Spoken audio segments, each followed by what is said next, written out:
As rightly said by Malcolm X, education is our passport to the future. Tomorrow belongs to the people who prepare for it today. I would also like to quote Pope John the 23rd. I quote, "Consult not your fears, but your hopes and your dreams. Think not about your frustrations, but about your unfulfilled potential. Concern yourself not with what you tried and failed in, but with what is still possible for you to do." Let us join our hands and congratulate all the bright students who have proved themselves worthy of being part of this convocation ceremony today. MIT World Peace University. Fantastic, Dada. Fantastic. Perfect. असंच करू. This is perfect. तुमचा speed perfect आहे, मला दिसतंय perfect, एकदम छान. I am set, sir. Sir, your time has passed. Shall we start? Stand by, team. Director Saab. Shall we start? हम लोग क्या कर रहे हैं, जितने भी अटेंडीज हैं उनको हम बोल रहे हैं कि आप YouTube पे जाके देखिए ये पूरा इवेंट. जूम का पूरा अटेंडीज निकालना है क्या? निकाल रहे हैं हम लोग. बिकॉज क्या हो गया, वो जूम का इनको जो पिनिंग वाला ऑप्शन मिला है नहीं, तो जो भी बेस्ट आउटपुट रहेगा दिखेगा ही नहीं. वो दिखेगा नहीं, वो YouTube पे दिखेगा. तो अनाउंस करना है क्या? हाँ, वो अनाउंस करेंगे. हाँ. और हम लोग चैट बॉक्स में ना YouTube की लिंक भी डाल रहे हैं. और चैट बॉक्स में भी डाल रहे हैं कि request you to please go to word YouTube. हाँ, आप मुझे इंस्ट्रक्शन दीजिए. देते रहिए सर. मैं हूँ.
Good morning, everyone present here today at this August gathering of the convocation ceremony of Dr. Vishwanath Karad, MIT World Peace University.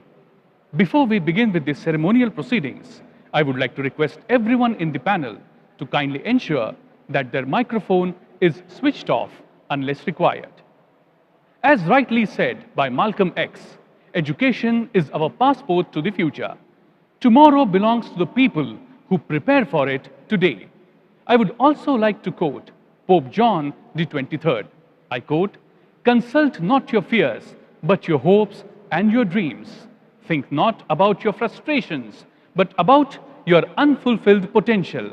Concern yourself not with what you have tried and failed in, but what is possible for you to do."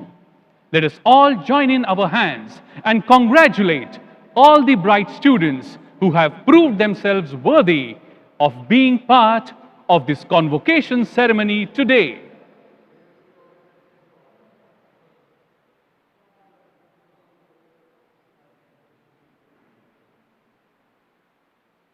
A very good morning.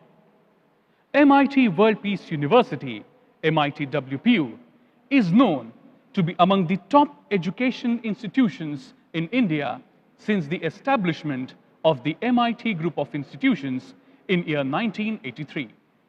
The MIT World Peace University is recognized by the UGC under the Government of Maharashtra Act since 2017. Today, the convocation ceremony would consist of over 2,400 students from BBA, BCA, BA, BCom, BSc, B.Ed, MBA, MTech, MSc, MCom, MPharm, and MEd programs. My friends, today, MIT WPU is at the epicenter for imparting a holistic, value-based education for the promotion of universal culture of peace and welfare among the youth. To share some more insight about MIT World Peace University, I would like to request my technical team to kindly relay a small film made on MIT World Peace University.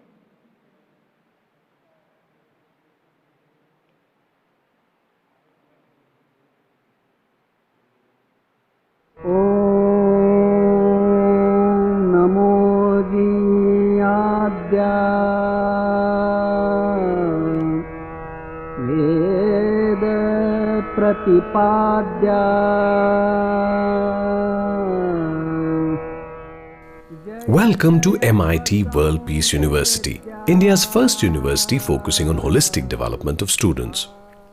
MIT WPU, formerly known as MIT Pune, is the epicenter for imparting value-based education for promotion of universal culture of peace and welfare among youth.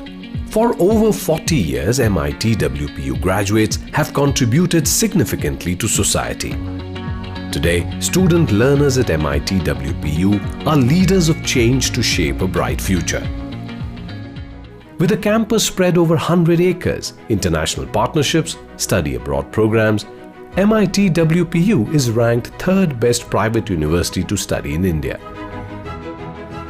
Yoga and peace modules are an integral part of the curriculum at MIT WPU, allowing students to gain the importance of work-life balance, which aids in holistic development. MIT WPU is situated in Pune, which is a popular student city in India and has been declared the best city to live in. Be it the first university to offer a program in political leadership or offering programs guided by UN SDGs. Our faculty members with decades of industry experience are also deep into research, with multiple patents and publications in their accolades.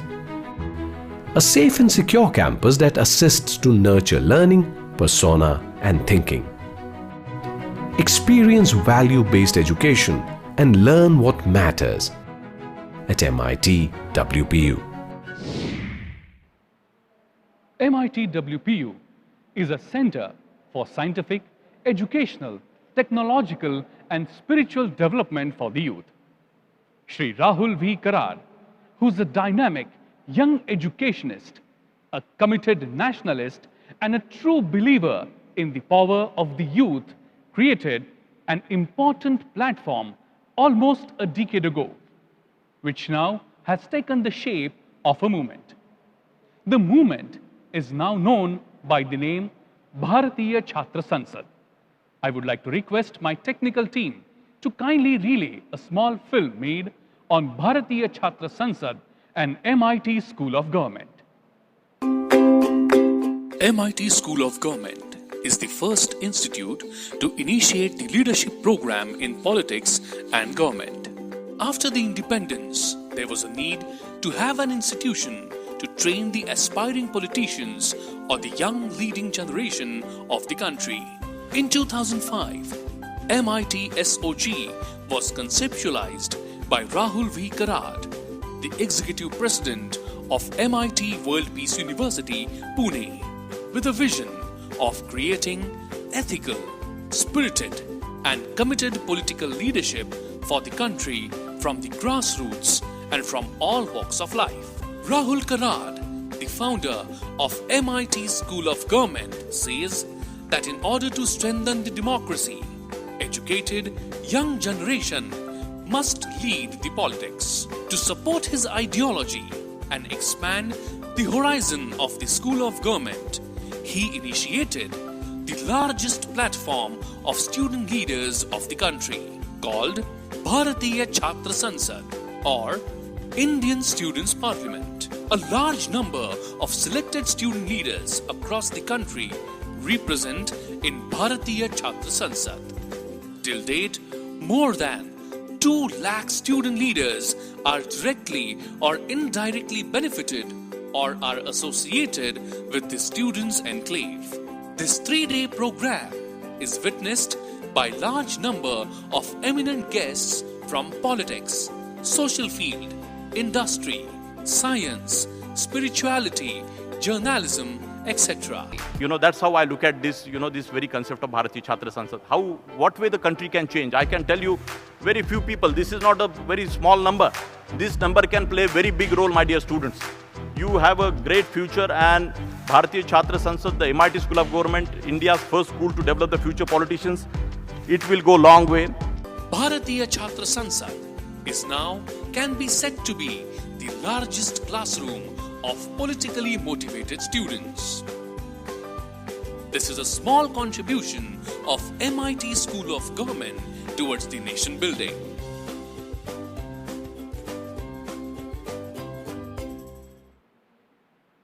Ladies and gentlemen, as per the protocol of the convocation ceremony, we will now be welcoming the academic procession of MIT World Peace University, led by the Registrar of MIT World Peace University, Dr. Prashant I. Dave. Have many academic stalwarts in the procession. Revered Professor Dr. Vishwanath Karad, President of MIT World Peace University, Founder and Chief Patron, MINDS MIT. Sri Rahul V. Karad, Managing Trustee and Executive President, MINDS MIT, and Executive President, MIT World Peace University. Dr. N.T. Rao, Vice Chancellor, MIT World Peace University. Professor Dr. R.M. Chitnis, Pro Vice Chancellor. Professor Dr. Milind Pandey, Pro Vice Chancellor. We also have the presence of many deans and associate deans of the university. Dr. P. Srinivas Subbarao, Dr. Prasad Khandekar, Dr. Anuradha Parasar, Dr. Shubhalakshmi Joshi, Dr. Gyanesh Limay, Dr. Suhasini Desai, and Dr. Shailashri Haridas.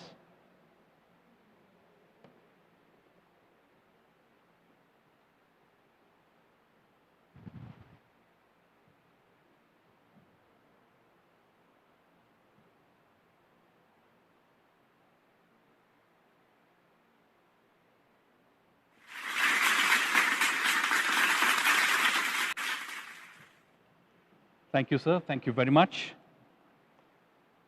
And now, I would like to request everyone to rise in their seats as we begin this ceremony with national song, Vande Mataram.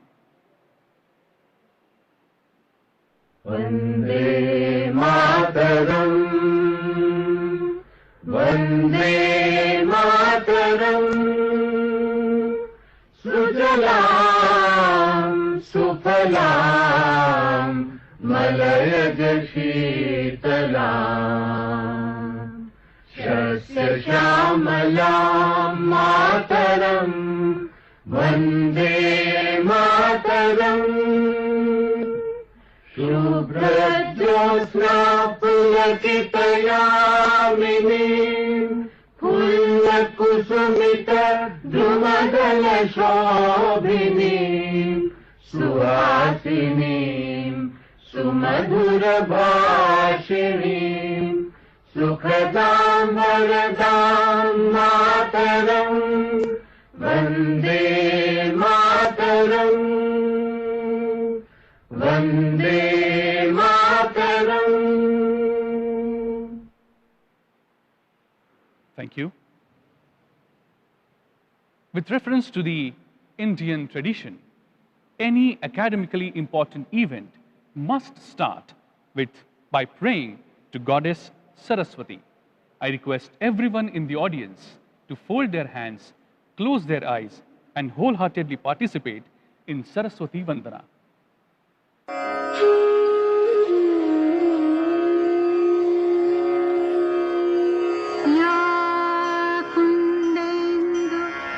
तुषारहार धवला या शुभ्रवस्त्रा वरदामृता या वीणा वरदण्डमण्डितकरा या श्वेतपद्मासना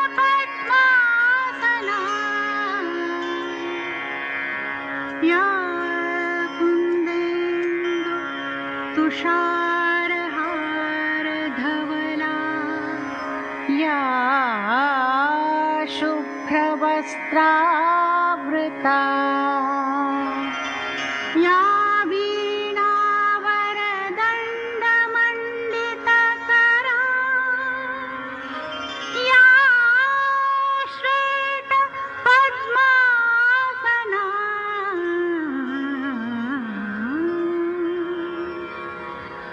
या ब्रह्माच्युतशङ्कर प्रभृतिभिर्देवैः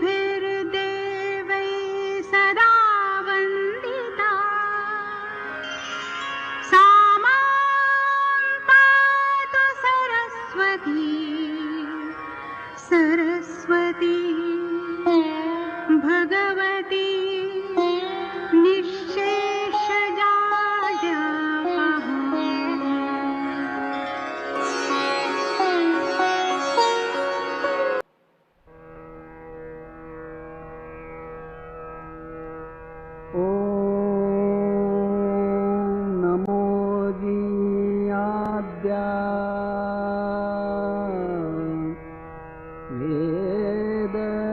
प्रतिपाद्या जय जय स्वसंवेद्या आत्मरूपा देवातुति गणेषु सकलार्थमतिप्रकाशु म्हणे निवृत्तिदासु अवधारि बोधि गुरुर्ब्रह्मा गुरुर्विष्णु गुरुर्देवो महेश्वरः गुरु साक्षात् परब्रह्मा तस्मै श्री गुरवे नमः।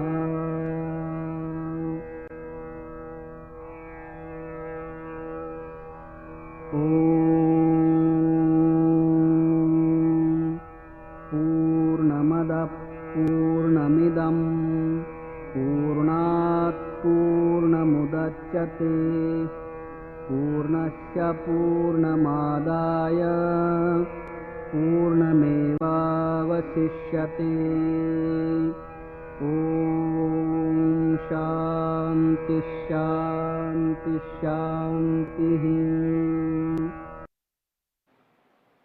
Thank you. I now request the Registrar of MIT World Peace University, Dr. Prashant I. Dave, to formally begin with the ceremony. Over to you, sir.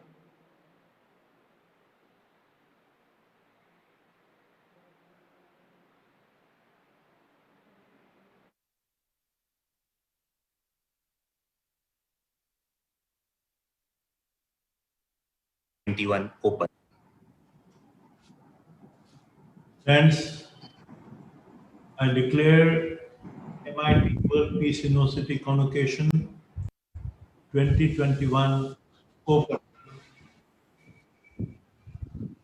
Very much. And with this, I would now like to request the Honorable Vice Chancellor of MIT World Peace University, Dr. N.T. Rao sir, to kindly propose welcome address, which would be followed by the batch review of academic year 2017-20. Over to you, sir.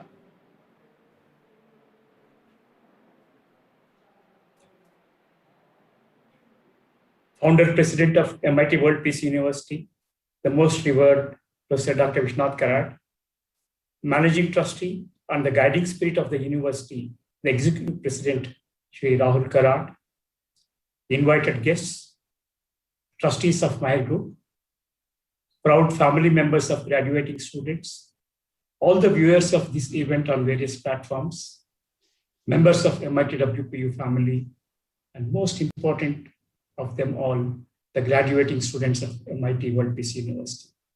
A warm welcome to the second convocation of MIT World Peace University. This is a special day for the graduating students. Let me take majority of these 2,430 students graduating today to the first day at MIT World Peace University in 2017. You are out of high schools, aspiring to graduate from a university that seemed to have been established just to launch your careers. Remember, you and MIT World Peace University came together in 2017. From shy, timid school children that you were then, you are confident and practicing professionals going out into the world as ambassadors of this great institution. What makes MIT WPU a great institution? I will take 3 examples from only 3 categories, though I could take dozens of examples from dozens of categories. Let's begin with today itself. Are you aware of the fact that MIT World Peace University is the first university in India to award its degrees based on the blockchain technology, the same technology used by MIT Massachusetts? So you, my dear graduating students, you are part of this historic event today.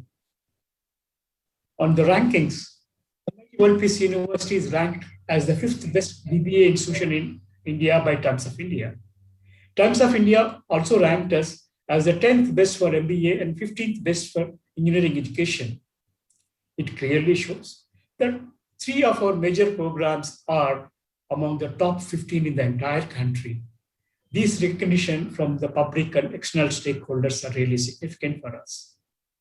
I would like to inform all of you that Professor S. Radhakrishnan, a Director, Research Development Innovation, and a professor in PPC, is ranked among the top 2% research scientists of the world and the 25th in India as per Stanford University list of top 2% of researchers in the world.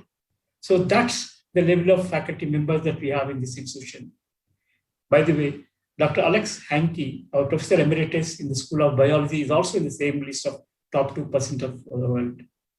Dr. Jayant Kandhare received Innovation Award for Best Innovation in Healthcare and Medical Devices and Diagnostics. This is in the area of cancer research. Dr. Prasad Khandekar, Dean, Faculty of Engineering and Technology, received a patent from the Government of India. There are many other faculty members who brought laurels to the institution, but we chose to present achievements of just 4 senior professors only. Now let me turn to our student achievers. Adharv Barve, Vishwa Singh, and Arnav Pandey, under the guidance of Dr. Sharmishta Desai, they have developed a wearable sanitizer band, which was one of the products shortlisted from all over the country by the Government of India. Adharva Barve, Vishwa Singh, Shivam Shriram, and Prithvi Raj Murthy won Google Built for Digital India, a competition organized by Ministry of Electronics, Information and Technology, and also co-partnered by Google. Dheeraj Komando and a team comprising members from Myanmar, Cambodia, Malaysia, and others won ASEAN India Hackathon with a first prize of $2,700. There's so many students who have done so much and who have contributed in so many places and so many events. It's not actually possible for us to list them all. Now, are we telling that these rankings, faculty, student achievements that make MIT WPU a great institution? No, far from it. Because MIT WPU has taught you how to emerge out as a winner following all professional ethics, but at the same time, respecting the runners-up. It has taught you how to take success, but also taught you not to get carried away with that. It has taught you how to become passionate towards people and the environment around. At times, it taught you to accept defeat gracefully. The Rural Immersion Program, the unique and the only one in the whole world, the only university to be practicing this, and the peace studies must have certainly imbibed compassion in you. This, my dear students, is one of the biggest virtues that you would be taking with you from this great institution. We would like to tell the world that even if the pandemic hit us hard, we did not let even a single student to miss his lessons. Our teachers ensured that they were in touch with students beyond classrooms through mentor-mentee practice. Our Center for Industry-Academia Partnership has ensured 100% internships to all our students. Considering the fact that the industry took a big hit and the economy was on the verge of collapse, to achieve 100% internship is no mean achievement, and we are proud of our CIAP team.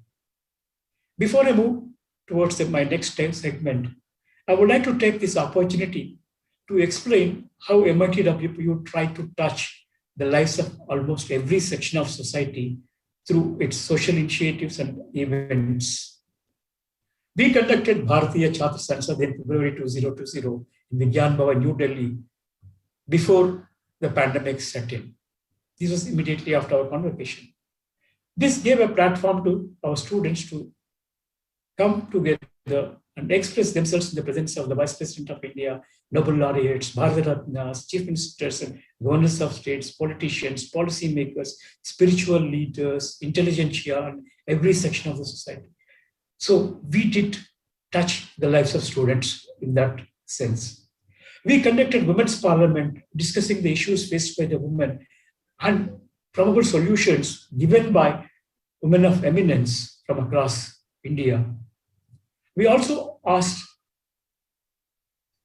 the teachers to come together and provide solutions in these difficult times through our online conference. We conducted Sarpanch Sansad because we believe that the rural India holds so much value to us. So you can see that whether it's students or women or sarpanchas, so all the sections of society we did touch upon. We also conducted, because fourth estate, media and journalism important, we had a major event for them. We conducted a World Parliament on science, religion and philosophy, the factors that are governing the country and the world today, and a conference on eradication of biological and chemical weapons, and many others touching lives of the people. And our health parliament during difficult times was such a notable event because we were advised by the advisor to government of Maharashtra on this pandemic. So we tried to assure people that even in these difficult times, it's possible to keep your mental toughness and mental health. It's very important. And these are just one example of 510 domain-specific webinars we conducted for the benefit of students, and not to talk about the webinars conducted by each of the schools. Most institutions were happy to go through and complete their academic rigors.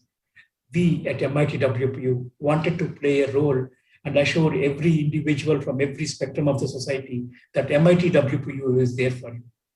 My dear students, you now know that you are stepping out from this great institution, MIT-WPU, as its ambassadors. At MIT-WPU, systems and processes are being set to improve the overall governance and administration of the university with a learner-centric approach. We have developed a comprehensive strategic plan for the next 5 years with a goal to reach the top peak of institutions in the country. We know where we are, we know where we are to go, where we have to go, and how we will be going there. So we also aspire to be a research and innovation center in this part of the world in the near future. We are also coming up with innovative academic programs in the coming days in all emerging and thrust areas. Friends, we look forward to your unconditional support in all our initiatives as proud alumni of this university. Don't think that you're just graduating and that's the end of your association with our university. You would always remain our children. You would always remain our ambassadors. So though you have graduated, we are going to take you on board as a mentor-mentee. We want you to mentor your junior students, your friends, your junior batches from MIT-WPU. So at MIT-WPU, we promise to strive in every move to align with United Nations Sustainable Development Goals with a major goal on goal number 4, which is a quality education for all. I thank all distinguished guests who have taken their valuable time to grace the occasion and for sharing their thoughts of wisdom. Finally, one appeal. Whatever you may achieve in your life, learn to be humble. Try to bring smile on the faces of people around you every day. That will bring peace within you and peace around you. This, my dear friend, is the very genesis and the essence of this great institution, MIT World Peace University, founded by Professor Dr. Vishwanath Karad, from where you are graduating today. I wish and bless all of you best forever. God bless you all. Thank you very much. Jai.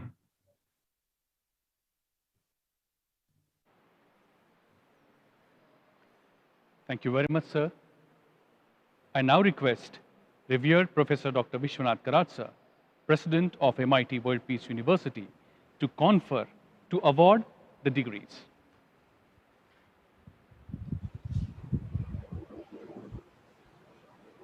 Friends,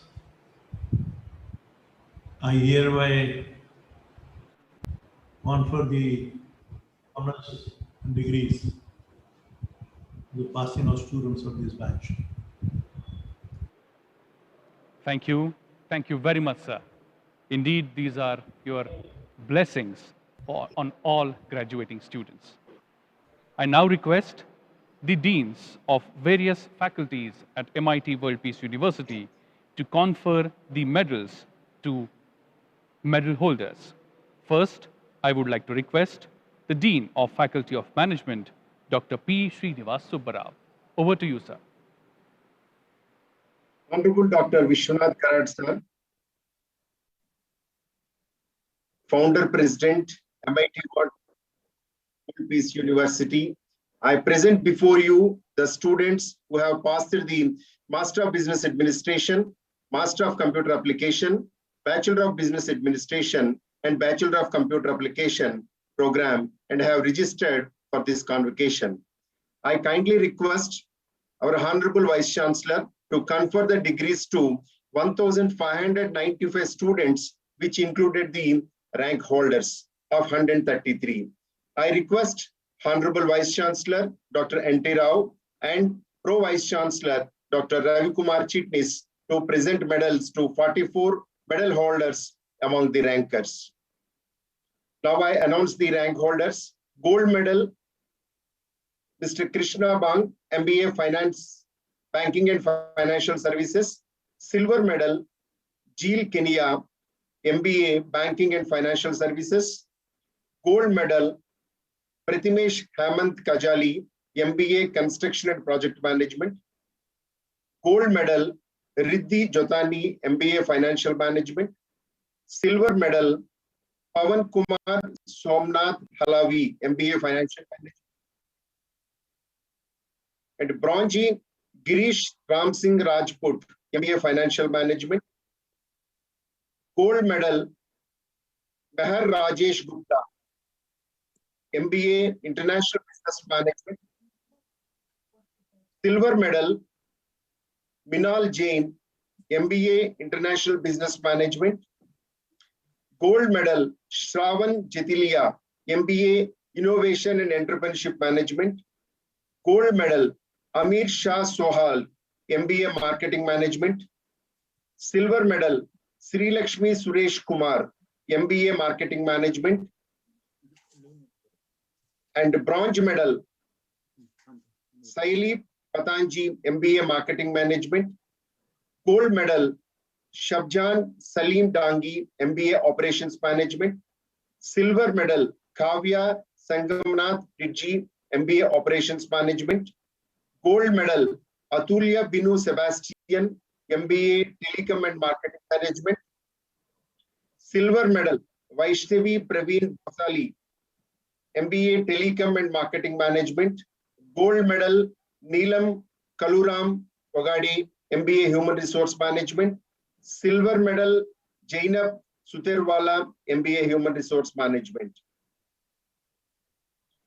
And bronze medal, Sushant Subhash Kasturi, MBA Human Resource Management. Gold medal, Kritika Hassani, MBA Financial Management and Corporate Social Responsibility. Gold medal, Alisha Ashok Moore, MBA, Human Resource Management and Corporate Social Responsibility. And gold medal, Mansi Kumar Suresh Chandra Mundra, MBA, Marketing Management and Corporate Social Responsibility. Gold medal, Prachi Nitin Jahangir, MBA, General Management, Financial Management Specialization. Gold medal, Nancy Sanjabi Makhadia, MBA, General Human Resource Management. Gold medal, Ravati Shinde, MBA, General Marketing Management Specialization. Gold medal, Omkar Vinay Karale, MBA, General Operations Management. Gold medal, Rajeshwari Chandrabasappa Salgar, MBA, Financial Management and Hospitality and Healthcare Management. Gold medal, Shreya Dilip Patil, MBA, Human Resource Management and Hospital and Healthcare Management. Gold medal, Vaibhavi Lokhari, MBA, Marketing Management and Hospital and Healthcare Management. And Vaibhavi Lokhari, MBA, Marketing Management and Hospitality and Healthcare Management. Gold medal, Manshi Balwant Warkhad, MBA, Operations Management and Hospitality and Healthcare Management. Gold medal, Shobhit Dugad, MBA, Marketing Management and Sports Management. Gold medal, Har Pawan Kumar Gurmeet Singh Diman, Master of Computer Applications. Silver medal, Ankit Kumar Roy, Master of Computer Application. Now I can read the gold medals in the undergraduate program of BBA. Gold medal, Riya Prashant Nati, Bachelor of Business Administration. Silver medal, Gayatri Sanjay Patil, Bachelor of Business Administration. Bronze medal, Hatib Joyeb Nurkanji, Bachelor of Business Administration. Gold medal, Darshan Deepak Sikchi, BBA, International Business. Silver medal, Raghav Tarun Arora, BBA, International Business. Bronze medal, Nishchya Vikas Agarwal, BBA, International Business. Gold medal, Sushmita Kumari, BBA, Computer Applications. Silver medal, Salok Jitendra Baroli, BBA, Computer Applications. Bronze medal, Pranita Pandurang Nigidkar, BBA, Computer Applications. Gold medal, Sahil Yogesh Bansal, Bachelor of Computer Applications. Silver medal, Alka Prabhu Nath Chowdhury, Bachelor of Computer Applications. Thank you, sir.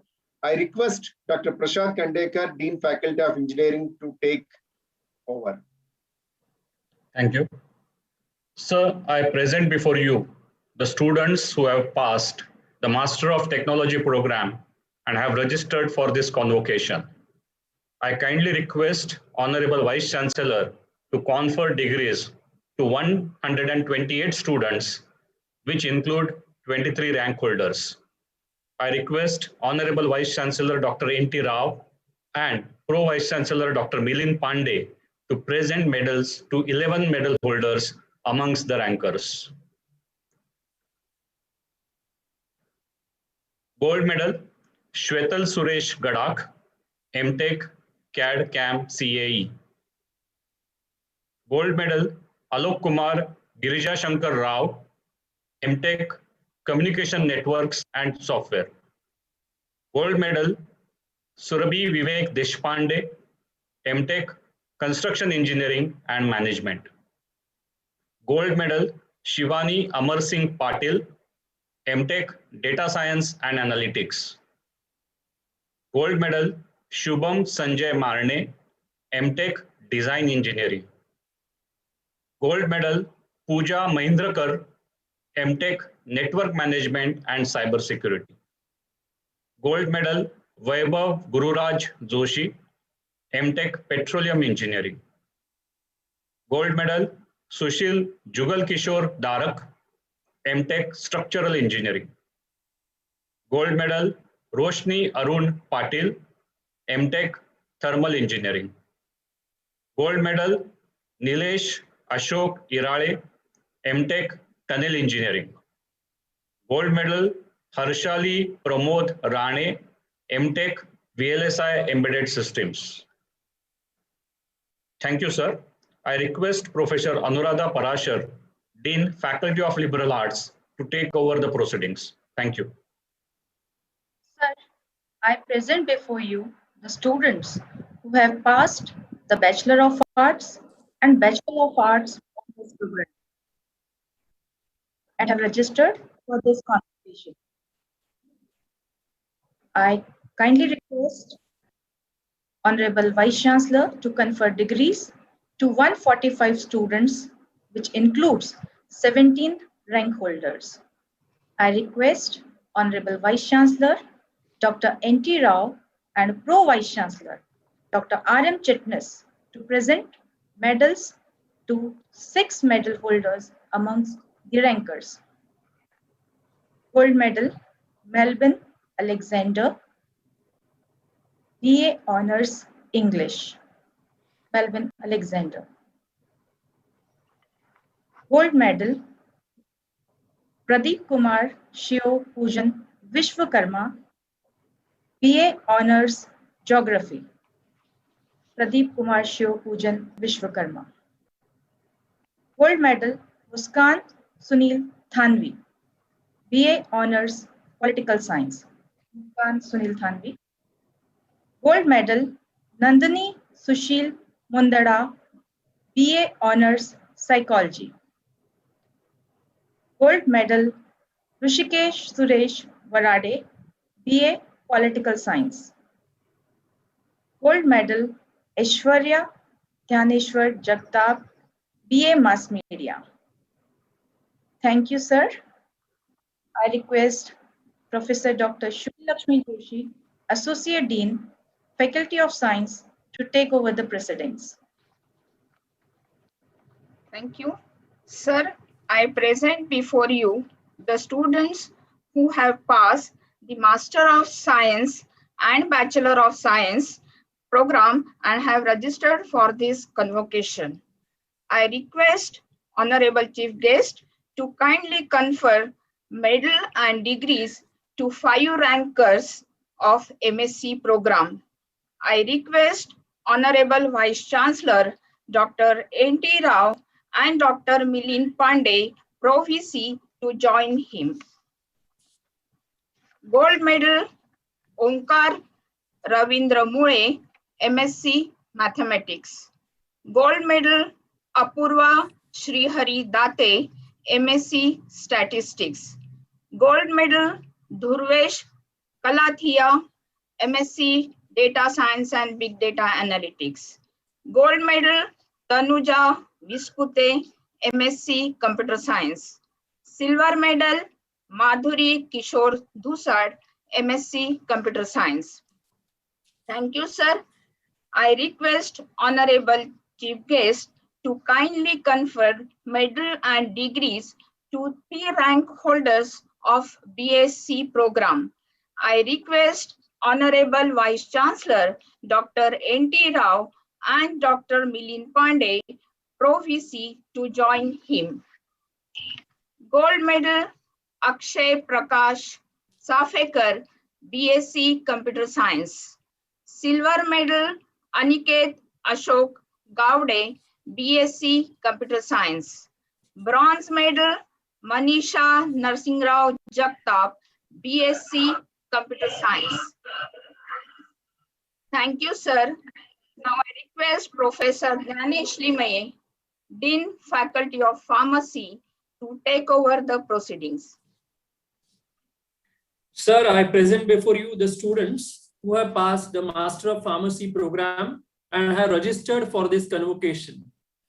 I kindly request Honorable Vice Chancellor to confer degrees to 33 students, which includes 7 rank holders. I request Honorable Vice Chancellor Dr. N.T. Rao and Dr. Professor V.C. Milind Pandey to present medals to 3 medal holders amongst the rankers. Gomatesh Subhash Chandra Gandhi, Gold Medal, Pharmaceutical Chemistry. Rutuja Pandit Dhorze, Gold Medal, Pharmaceutics. Yogesh Vijay Kumar Kore, Gold Medal, Pharmaceutical Quality Assurance. Thank you, sir. I request Professor Suhasini Desai, Associate Dean, Faculty of Education, to take over the proceedings.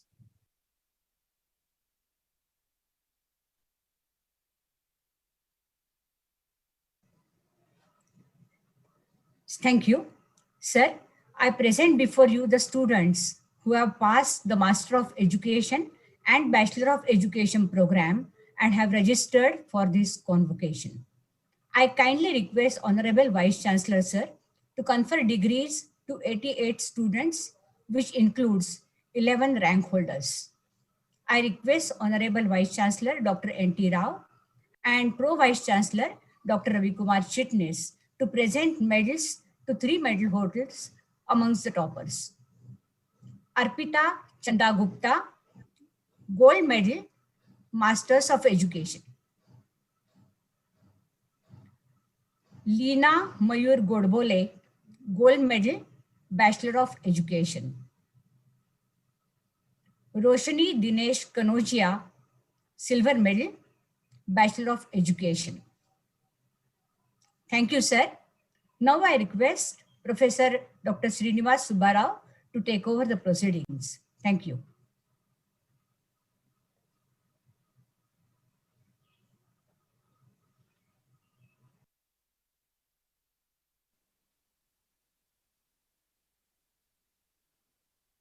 Sir, I present before you the students who have passed the Bachelor of Commerce, Master of Commerce, and Bachelor of Science Economics program and have registered for this convocation.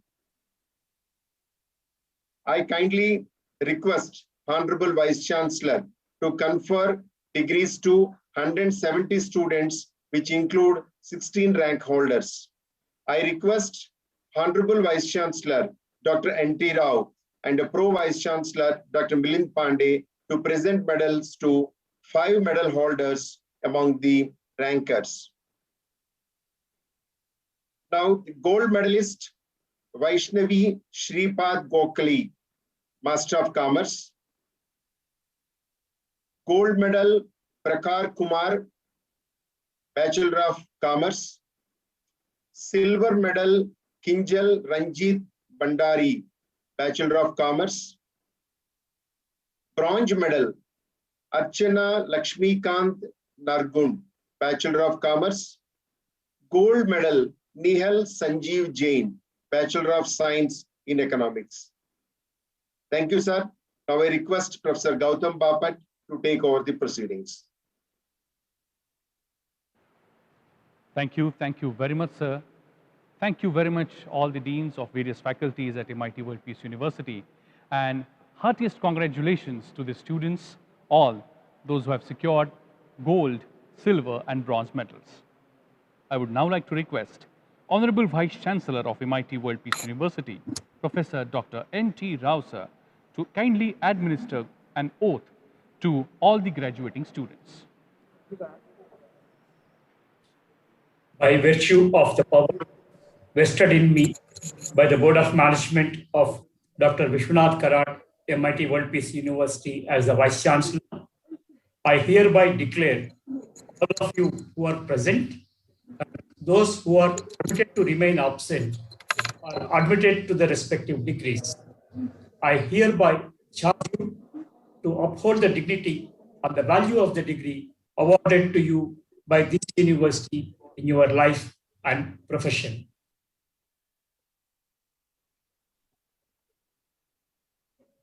Now be presenting the Register of Graduate Students to revered Professor Dr. Vishwanath T. Karad, sir, UNESCO Chairholder and President of MIT World Peace University, founder and chief patron of MIDS MIT Pune, for his signatures.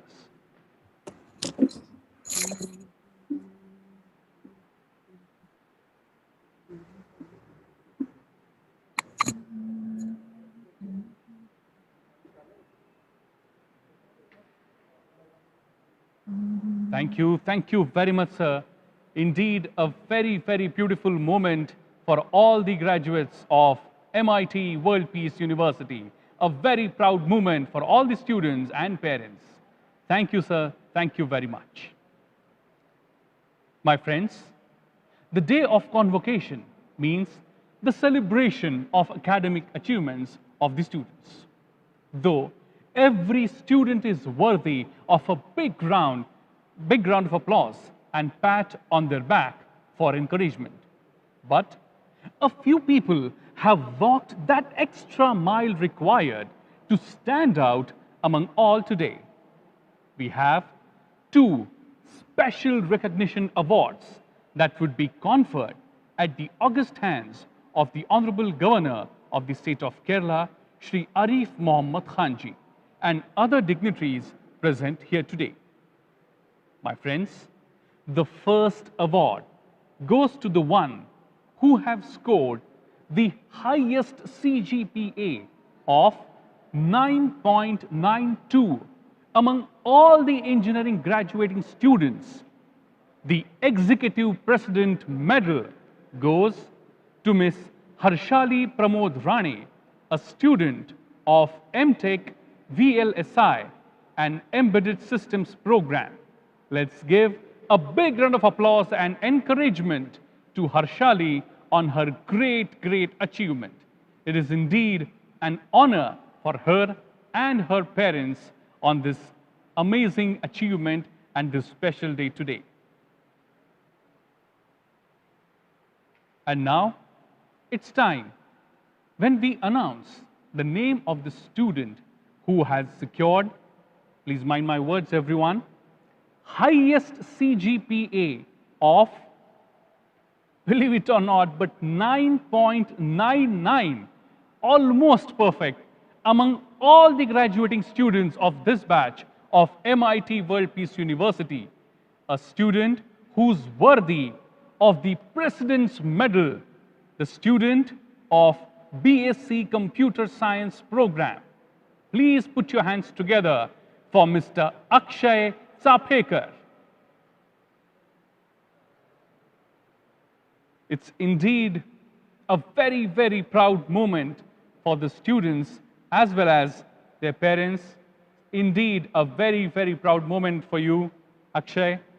Amazing achievement and hearty congratulations to you.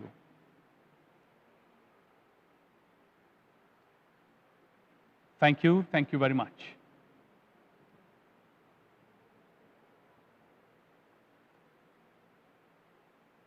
My friends, on the day of convocation, it is really important for all of us to understand what is really important beyond education, beyond degrees.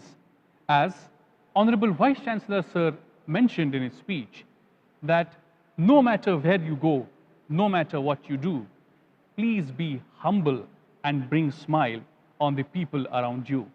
That will bring in peace in the world in true sense. And now it's time that we understand such great thoughts from all the stalwarts, those who have joined here today. I would now like to invite the eminent scientist, philosopher, innovation leader, president of Microlin Technologies, all the way from United States of America, the special guest of honor of today's ceremony, Dr. Ashok Joshi ji. But before I invite him to address the gathering, I would like to request my technical team to kindly relay a small film made to introduce Dr. Ashok Joshi ji. Over to you, team.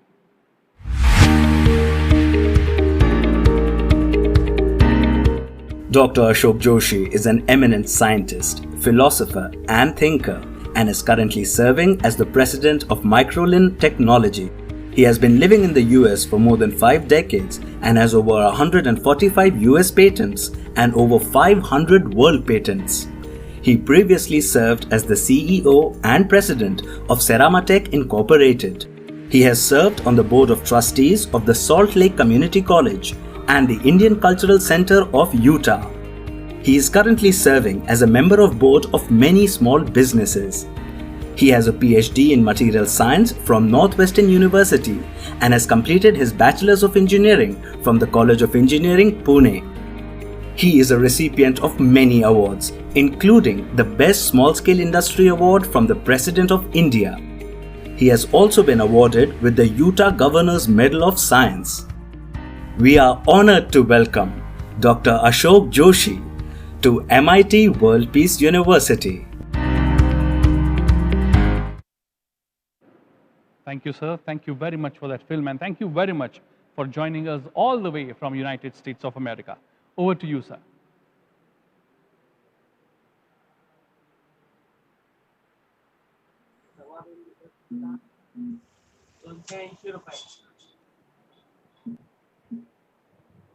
Sir, I think you'll have to connect your audio.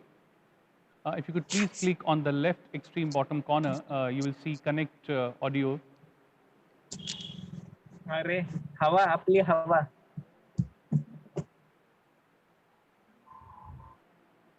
So we can't hear you.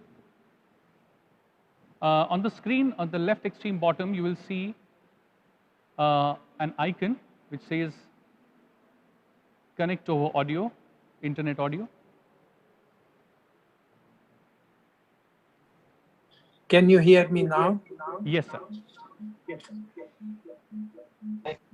We can hear you, sir. Okay.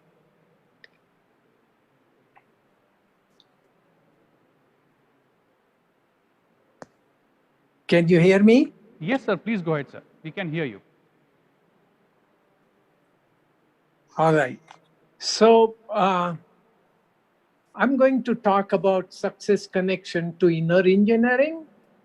But because of time, I will go directly to my fourth slide. So 55 years ago, I was graduating from COEP, just like you are graduating today. And so I was really learned quite a few things. So I want to share that with you today. Amazing times ahead.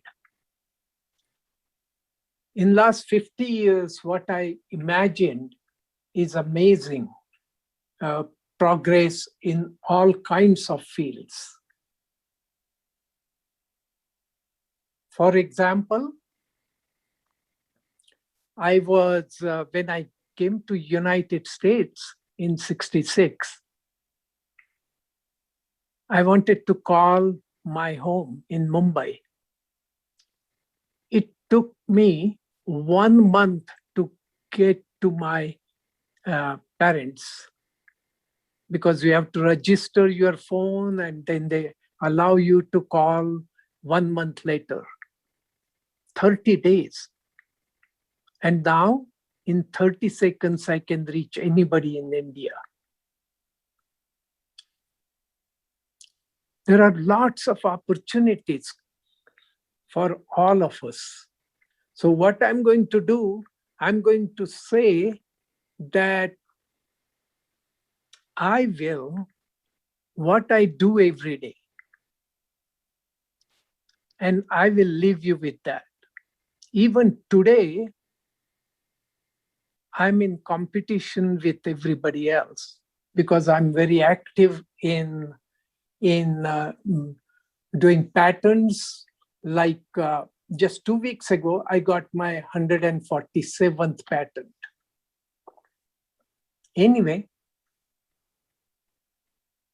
what I do every day is get up and do half an hour silence, sometimes 1 hour silence. And silence is such that if you divide silence in 2 parts, what remains is a silence. If you divide in 100 parts, still remains silence.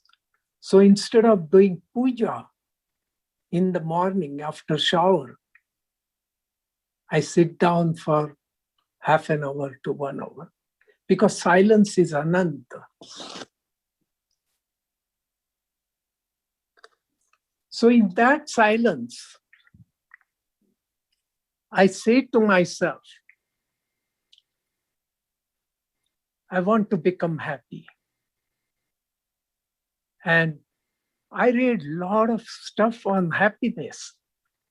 And what I liked about Dr. Arthur Brooks' research for 30 years is that he simply says, and I can talk about becoming happy for an hour or so, but he simply says that have a faith in abundance of opportunities.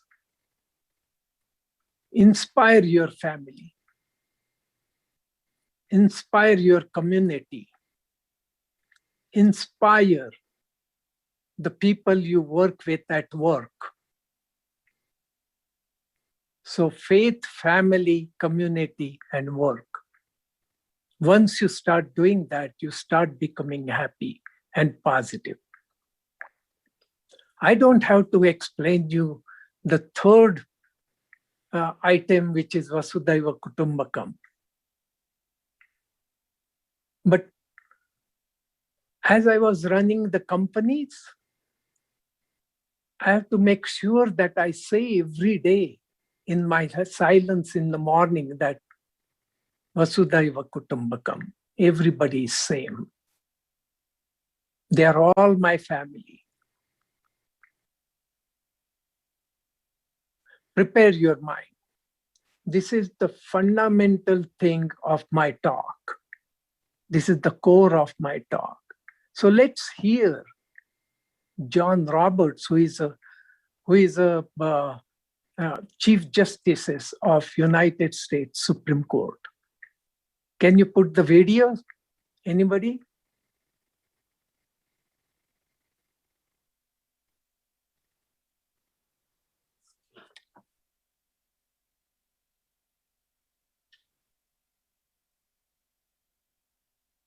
Video?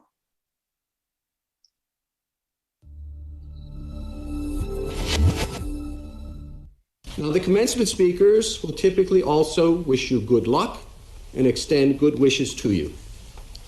I will not do that, and I'll tell you why. From time to time in the years to come, I hope you will be treated unfairly so that you will come to know the value of justice. I hope that you will suffer betrayal, because that will teach you the importance of loyalty. Sorry to say, but I hope you will be lonely from time to time, so that you don't take friends for granted. I wish you bad luck again from time to time, so that you will be conscious of the role of chance in life and understand that your success is not completely deserved and that the failure of others is not completely deserved either. And when you lose, as you will from time to time, I hope every now and then your opponent will gloat over your failure. It is a way for you to understand the importance of sportsmanship. I hope you'll be ignored so you know the importance of listening to others. And I hope you will have just enough pain to learn compassion. Whether I wish these things or not, they're going to happen. And whether you benefit from them or not will depend upon your ability to see the message in your misfortunes.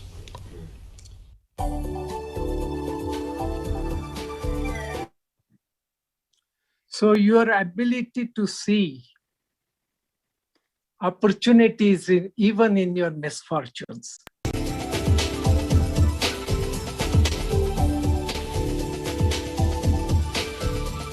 Very important.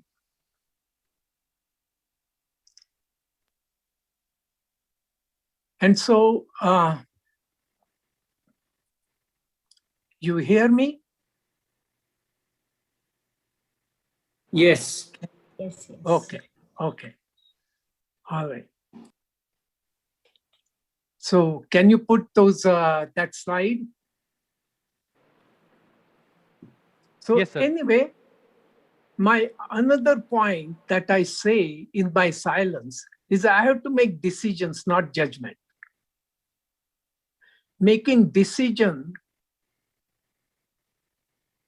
is very important rather than judgments about anybody. And when you are emotional, I don't want to make a judgment about any, or I don't want to make any decision either. The chance of that decision being right when you are angry or disturbed or greedy, the chance of that decision being right is very low. So you have to make decision when you are equanimous.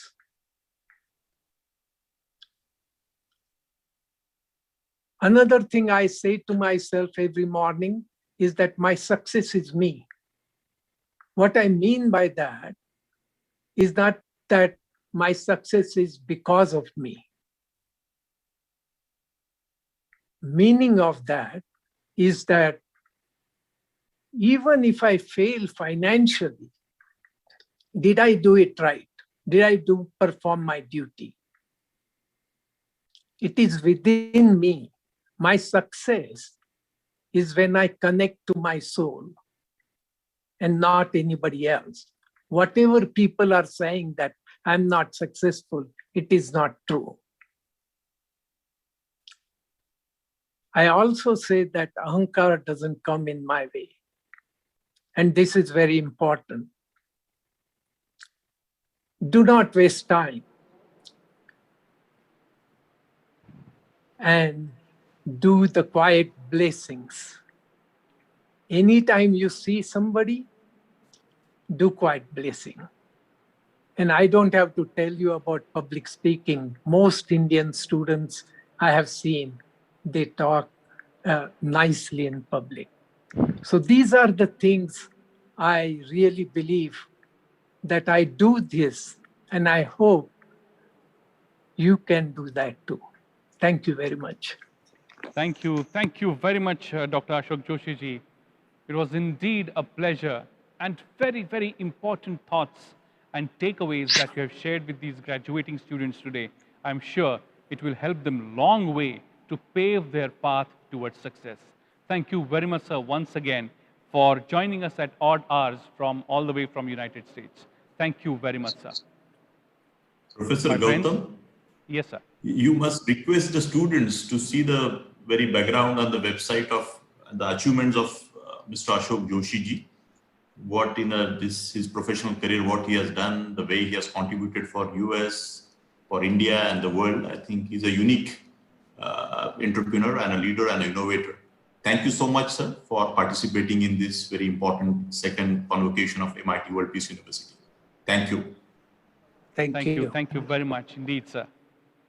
And now it is my good fortune to share with all of you that the chief guest of today's function, Honorable Governor of the state of Kerala, Shri Arif Mohammad Khanji, is here with us.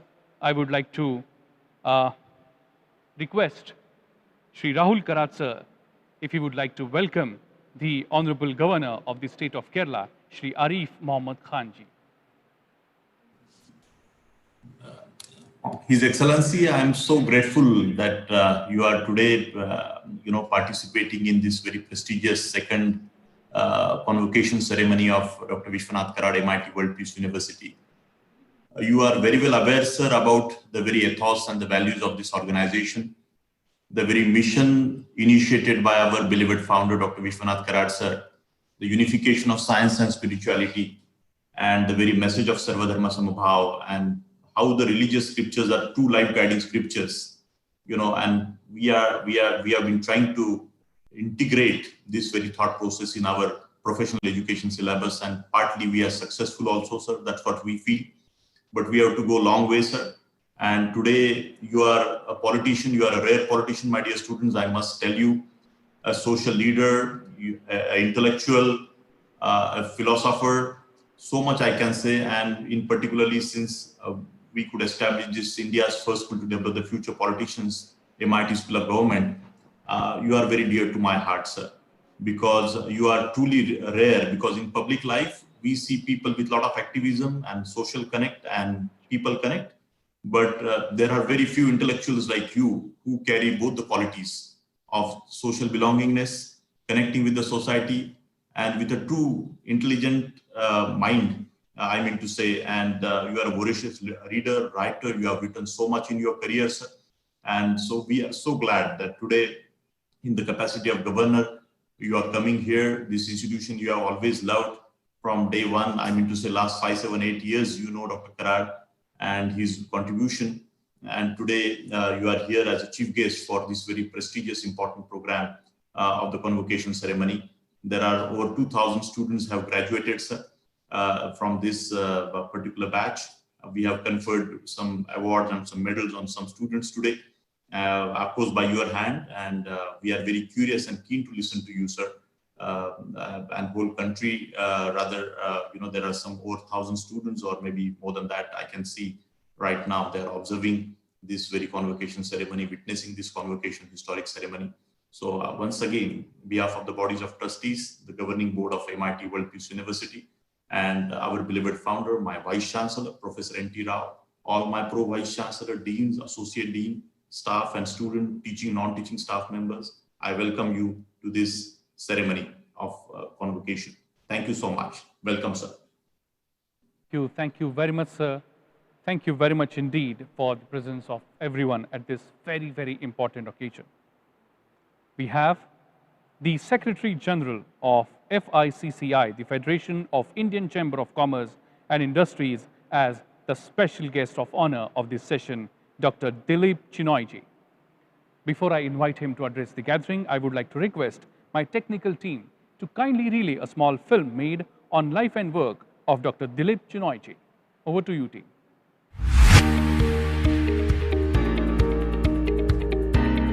Dr. Dilip Chinoy is currently serving as the Secretary General of the Federation of Indian Chambers of Commerce and Industry. He leads the permanent secretariat of the Industry Chamber, which is the largest and oldest apex business organization in India and a potent voice for policy change. Before joining FICCI, Dr. Chinoy served as the Managing Director and CEO of the National Skill Development Corporation, which fosters private sector investment and initiatives in training and skill development. He has also worked in several key industry organizations, including SIAM as its Director General. He was a member of the Harvard Business School project under Professor Michael Porter that worked on the competitiveness of Indian industry. With varied experiences of working in the private sector, he advises startups, including organizations in the digital, education, skills, and livelihood space. A fellow of the World Academy of Productivity Science, he was awarded the Indian Achievers Award in 2018, the Game Changer Award in 2015, and the Rashtriya Media Ratan Award in 2013. We are honored to welcome Dr. Dilip Chinoy to MIT World Peace University. Sir, indeed it is our honor and privilege to have you here today. Thank you very much for taking time out and joining us. Over to you, sir. Thank you, and a very good morning. Shri Arif Mohammad Khan, Honorable Governor of Kerala, Professor T.R. Natarajan, former Chairman, AICT and former Director, IIT Chennai, Professor Vishwanath Karad, President, MIT World Peace University, Founder and Chief Patron, MAEER's MIT Pune, Dr. Virendra Hegade, Chairman, Janta Shiksha Sansthan, Harvard, Alok Joshi, President, Microlin Technologies, Professor Ramcharan, Business Advisor, author, all the other senior authorities of the university, members of the faculty, staff, ladies and gentlemen, and most of all, dear students. It's really an honor for me to be here virtually. I've actually had the pleasure of visiting your university on at least 3 occasions. In fact, the first ever WorldSkills competition was done in Pune in conjunction with an event that is being organized by your university, and that led to the growth of the WorldSkills movement in India. But really, this is all about students, about your journey going forward.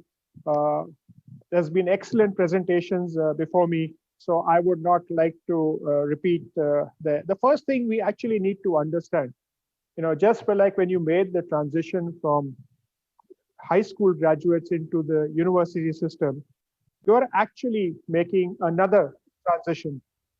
And the scale of freedom in the next spectrum of your life, you will have many opportunities, but most importantly, you will have to look at these opportunities in the context of what your ambition is and what you want to do. And my only one thing to you is that let's look at what our priorities are. I mean, it's very easy to put ourselves in the center of everything, but I think, it's nation first, organization second, individual third, and really, if you focus on that, it'll help you to center yourself as you enter into this journey of either work or even higher studies or whatever you choose to do. We are in a very, very different situation today. We are in the what people talk of the second wave, but in some states is the third or fourth wave. We are in a new wave of the pandemic. And I believe that at this time, we need to use all the education that we have had in our past and the skills that we possess to be able to collectively look at bringing the nation out of this crisis and actually helping everybody to pass through this time. And this is an immediate kind of thing which each one of us can focus on. And the easiest thing to do is to actually follow COVID appropriate behavior ourselves and to ensure that people around us follow COVID appropriate behavior. And let's amplify this message in all the different social media groups that you are in, all the different WhatsApp media groups that you're in, and just one message. Let's contribute to actually addressing the spread of COVID here. But going beyond COVID, you have multiple opportunities. And I believe that it is important for us as individuals. And one thing that has happened, and I'm very conscious that you have very esteemed, knowledgeable people in the call. But from my perspective, I think one thing we need to actually understand, if the last decade was the decade of consumerism, this decade is going to be the decade of creativity and innovation. If we just think back, little over a year ago, maybe half of you were not so knowledgeable about internet, about these different types of video calling facilities. We typically refer to them as Zoom meetings. Like, you've actually, Xerox became a kind of a word like that. But every individual, if it's a startup, if it is a chef, it is a music teacher, if it is a dance teacher, if it is a gym, anybody, singer, author, they pivoted and actually brought their businesses online. And they tried to find revenue models about how to actually go this and spot a huge opportunity in this kind of what everybody thought was a crisis. So the one simple lesson is be positive. Look at an opportunity.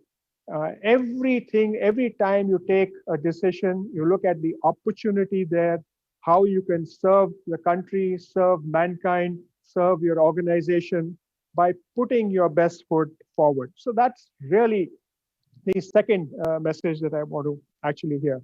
The third message I want to leave with you, learning never stops. So, we get into school. So, when I talk to a lot of the students there, I say, okay, you have invested how many years in your education? So, we did 5 years in engineering or 7 years in medicine. I said, actually, no, it's 12 years for school, 3 years of undergrad, plus the engineering, plus the postgrad. So you have invested a significant part of your life in education and preparing for the world. And you should continue to invest in your time and invest in actually honing some areas that you need to succeed going forward. So the first thing is, it's the World Peace University, right? So it's global. So we need to actually understand what global citizen skills are. It includes, understanding what's happening in the wider world, sustainability, and playing an active role in the global community. Second, like I said, it is the age of innovation and creativity. Look at how you can focus on this. What are the skills required for innovation in your area, including things like complex problem solving, analytical thinking, creativity, and systems analysis. There's so much available on the net that you can actually pace yourself and keep improving your skills. The third area is technology skills. Initially everybody thought that the 4 C's were important. Today, 2 additional dimensions have come. One is the ability of understanding technology, and the second is the ability to predict and forecast. And I think these are very important in addition to your interpersonal skills. And of course, you can round this off by personalized learning and self-paced learning going forward. Please understand, and this is the third message I want to leave with you, please be a student all your life. Please look at what you can learn from a situation. You have to be a good listener going forward to imbibe what is actually happening around the world. Understand, listen, be empathetic, and go forward. I think like with the visionary leadership that MIT has, I believe that you are being grounded well. You have the opportunity to be a leader. One thing that you must understand, no matter what age you are in, you have the ability to start your own enterprise.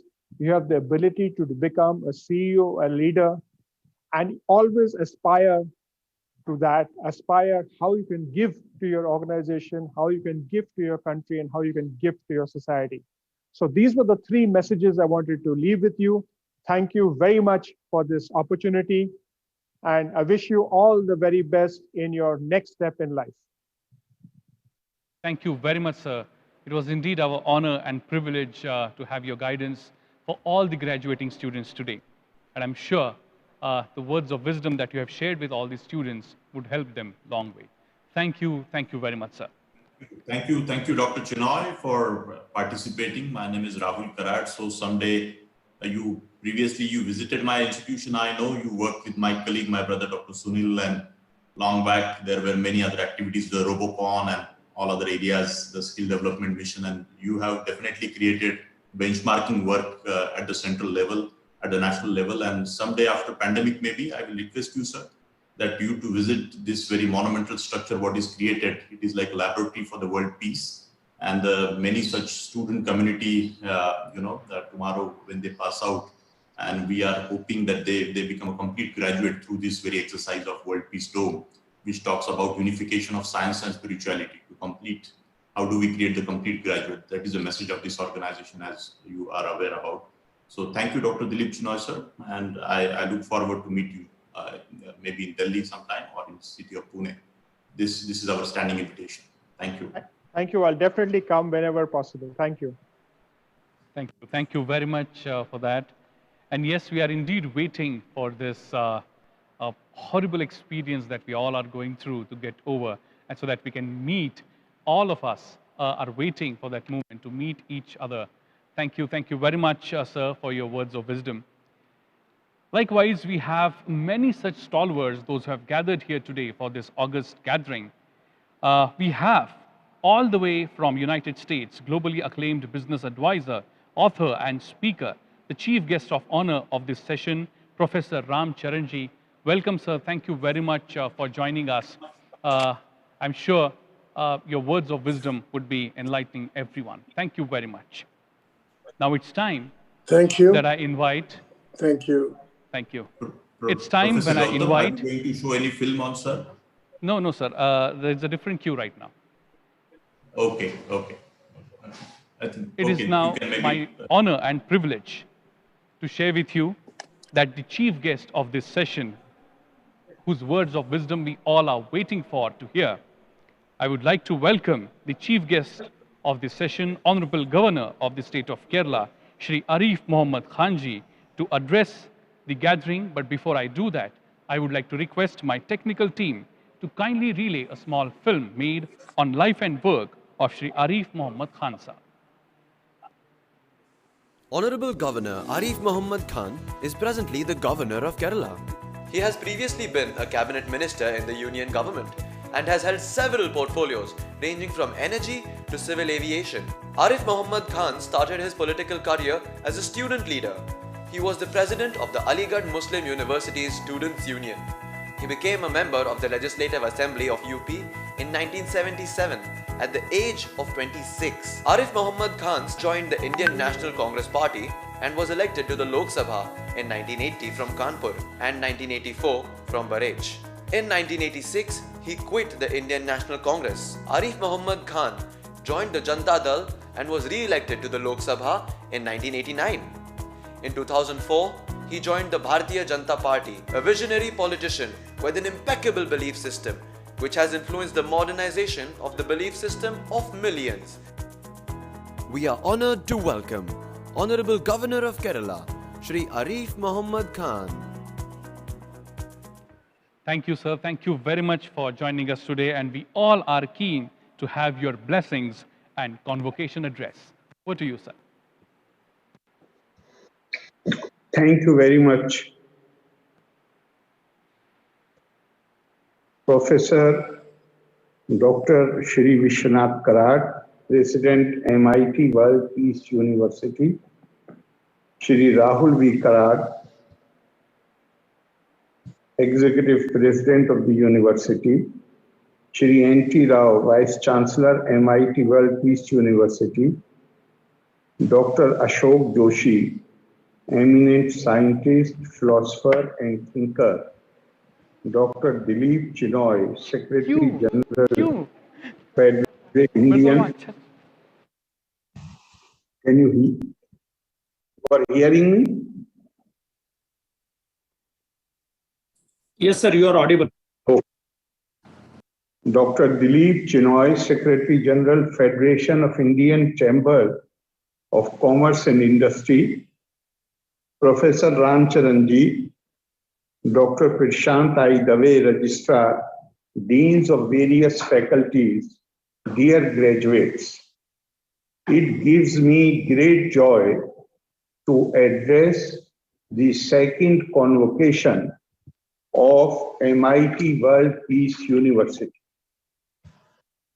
This young university has attained national prominence as an institution that promotes universal culture of peace and welfare through a holistic based, value-based education. The growth of MIT World Peace University, which stands on the 4 pillars of technology, research, social innovation, and partnership, owes greatly to the dynamic vision of Dr. Vishwanath Karad, ably assisted by Mr. Rahul Karad and the Vice Chancellor and the academic community of the university.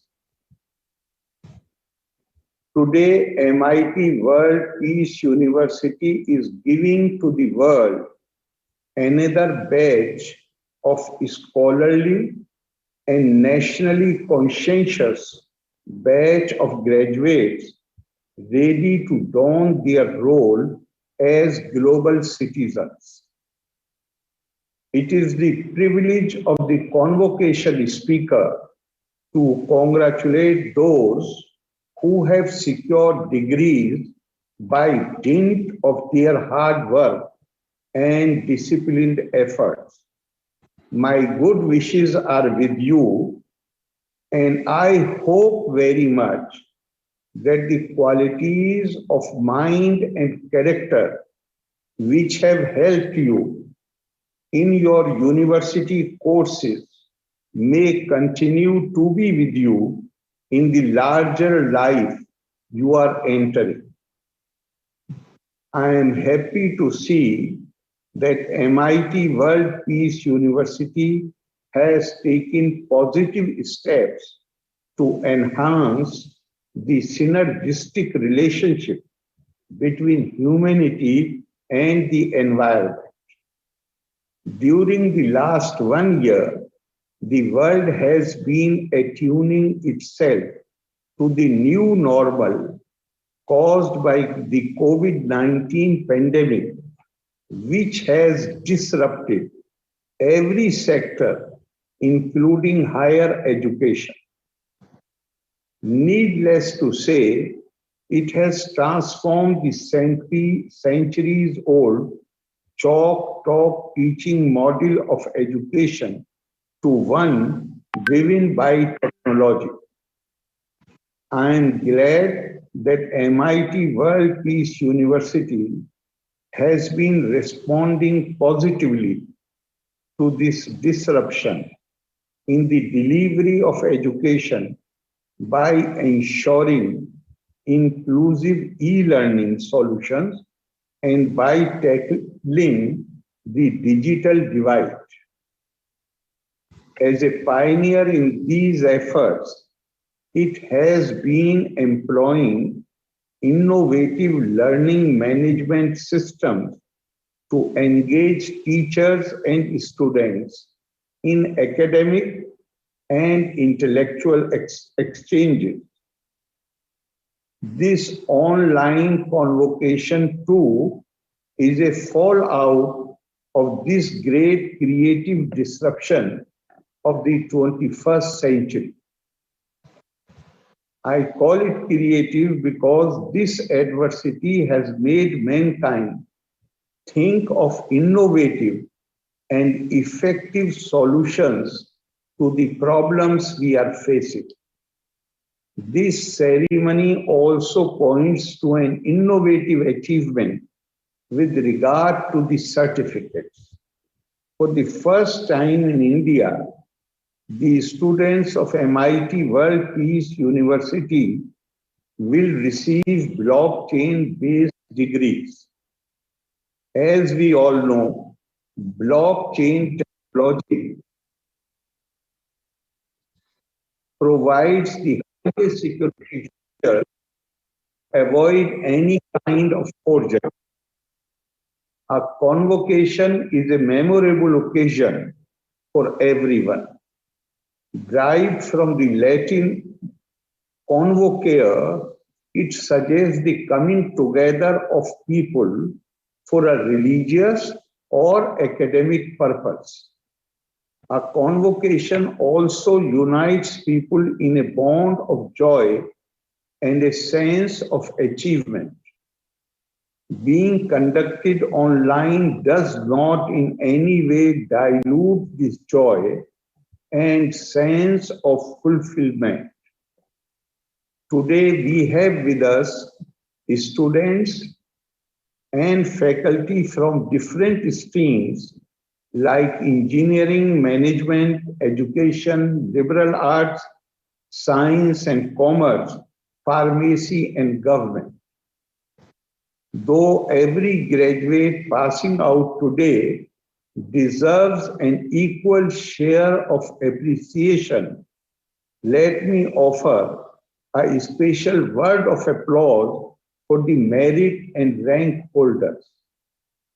Ms. Harshali Pramod Rane, the recipient of the Executive President Medal, and Shri Akshay Prakash Chapekar, who won the President Medal, deserve a mention here for the exceptional work they have done throughout the courses of their study.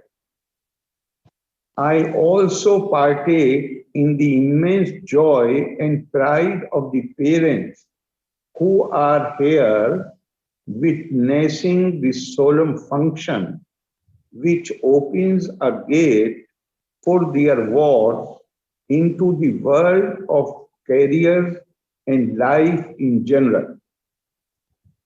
It is at this moment that we should think of how we go forward and use our education for the benefit of the world. Going forward in search of higher truth is the true essence of education. India's supremacy in the domain of knowledge was accomplished by the relentless search of great scholars who sought joy in discovering higher truths. Man's constant pursuit of truths in life is what our philosopher president, Dr. Sarvepalli Radhakrishnan, called initiation into a higher life and spirit. Any satisfactory system of education should aim at a balanced growth of the individual and insist on both knowledge and wisdom. Jnanam Vigyan Sahitam.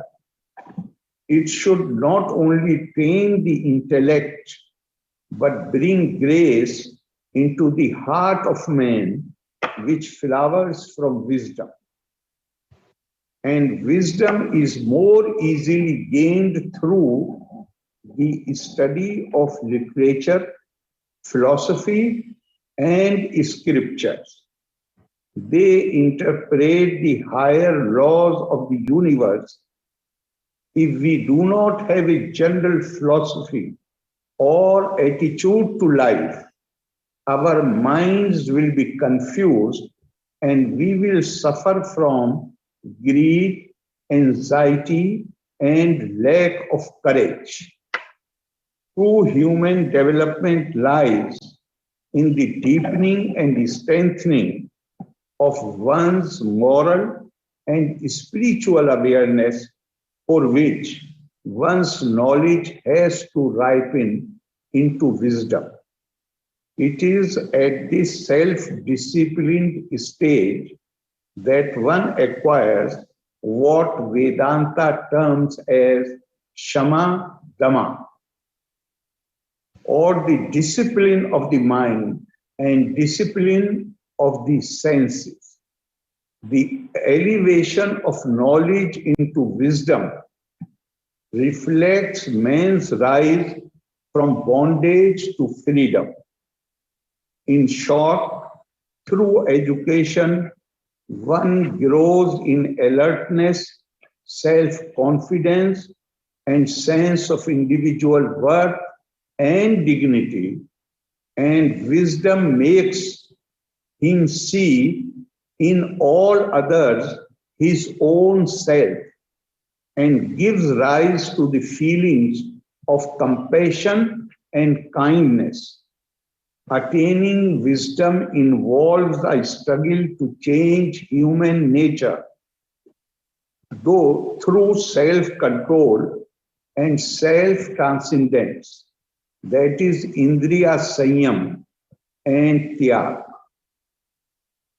Bhagavad Gita calls such wisdom or enlightened reason buddhi and advises that our actions must proceed from buddhi, which is earned through sincere devotion. Tesham satata yukta nam bhajatam priti purvakam dadami buddhi yogam tam yena mamu payanti te. Those whose minds are always united with me in loving devotion, I give them divine knowledge, through which they can attain me or they can reach me. A mind enlightened by buddhi will be blessed by humility. As Hitopdesha says, Vidyam dadati viniyam, vinyad yati patratam, patratvat dhanamapnoti, dhanat dharmam tatah sukham. Education, that is knowledge, brings humility, discipline. From humility and discipline comes worthiness. From worthiness one gets wealth, with which one does good deeds and attains joy. A university, by its very definition, must have a universal outlook. For it, nothing human is alien. Its function is to develop a world community. Great minds have glorified the role of education and universities through various perspectives. Swami Vivekananda says that the end purpose of education is man-making, and asserts that a nation is advanced in proportion to education and intelligence spread among the masses. Benjamin Disraeli, a former Prime Minister, British Prime Minister, has said that university should be a place of light, of liberty, and of learning. Thinker and writer Thomas Carlyle has said, what we become depends on what we read after all of the professors have finished with us. The greatest university of all is a collection of books. The thinking minds of all ages have seen education as the means by which the youth is trained to serve the cause of social and economic transformation. We may also remember that nations become back numbers if they do not reckon with the developments of the age. At MIT World Peace University, you have received higher knowledge as well as the great message of peace and non-violence, ideas firmly rooted in Indian ancient ethos. You would be aware these ideas, they had also inspired and impacted the life of Mahatma Gandhi. Today, the concept of non-violence as the greatest weapon against oppression has become an Indian gift to the world. As graduates of MIT World Peace University, you could become global ambassadors of peace and non-violence by your firm actions driven by buddhi or enlightened reason. You are fortunate to have spent your very precious years in this university founded by Dr. Vishwanath Karadji, who is one of the most illustrious educationists and institution builder of our country. I have known him personally and have visited his village, Rameshwar Rui, to participate in a program organized to open a newly constructed Shri Ram Mandir, built on the same site which was demolished by the Razakars after Latur district was taken over by the Nizam of Hyderabad.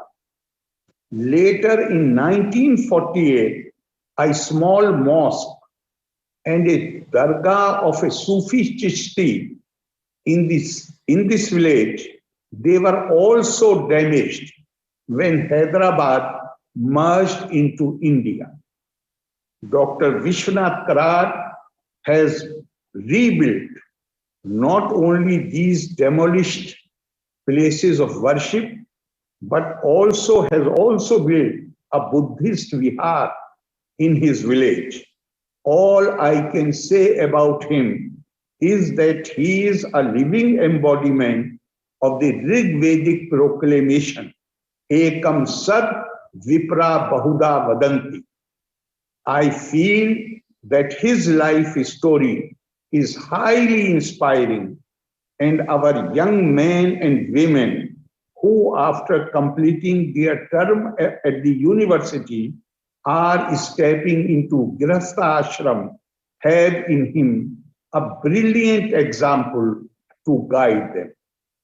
My best wishes once again to all the graduates, faculty, staff, and students of MIT World Peace University, Pune. May this temple of learning continue to inspire generations of students to become global citizens driven by a vision that is truly Indian. Loka samasta sukhino bhavantu. Dhanyavad. Jai Hind. Thank you very much, sir. Thank you very much for your words of wisdom. I would like to request Professor Dr. Vishwanath Karad, sir, if he would like to say a few words. I have no words to express. I really feel highly delighted and very happy to listen to your words of wisdom. And the blessings which you have given to our students and the staff will certainly prove to be worthy. With the hope and expectation, whatever you have said, Ekam Sat Vipra Bauda Vadanti. That speaks your mind, that speaks your search for the truth, the ultimate reality, the ultimate universal consciousness, the universal mind. I have no words to express my feelings. I'm grateful. We'll meet again. Thank you so much. Thank you very much, sir. And thank you very much, His Excellency. Thank you very much for taking time out in such tough times that we all are going through. Indeed, we are honored and privileged, sir. Thank you very much. Gautam, you are on mute. I'm on mute. You couldn't hear. Am I audible? Now, Am yes. I audible? Yeah. Sure. Thank you, sir.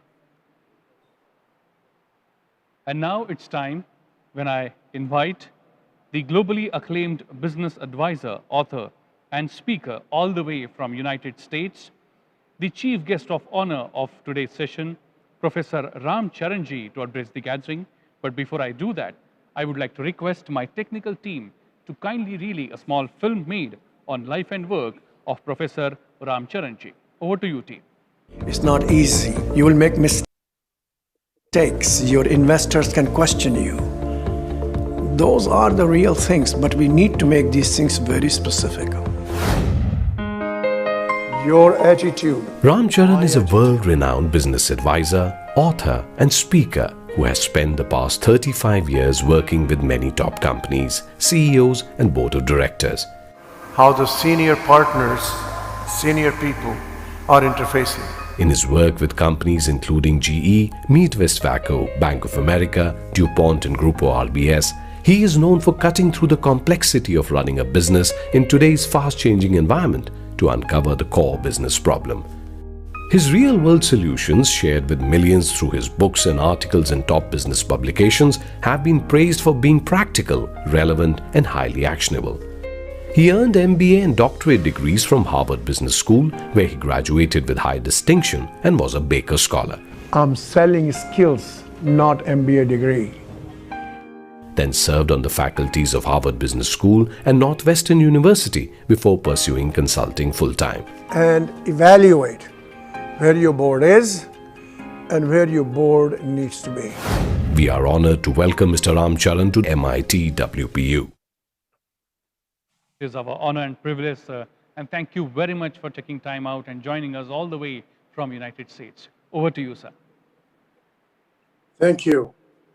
Thank you, respected Dr. Vishwanath Karad, all other members attending this auspicious occasion, convocation ceremony.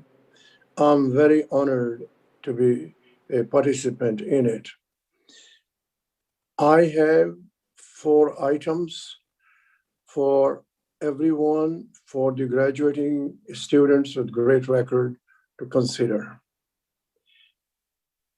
Everybody has mentioned, you know it, that the opportunities of economic growth globally are enormous. In the next 10 years, we will have $30 trillion of new economy. We should have our own mind go beyond the difficult situation we have today.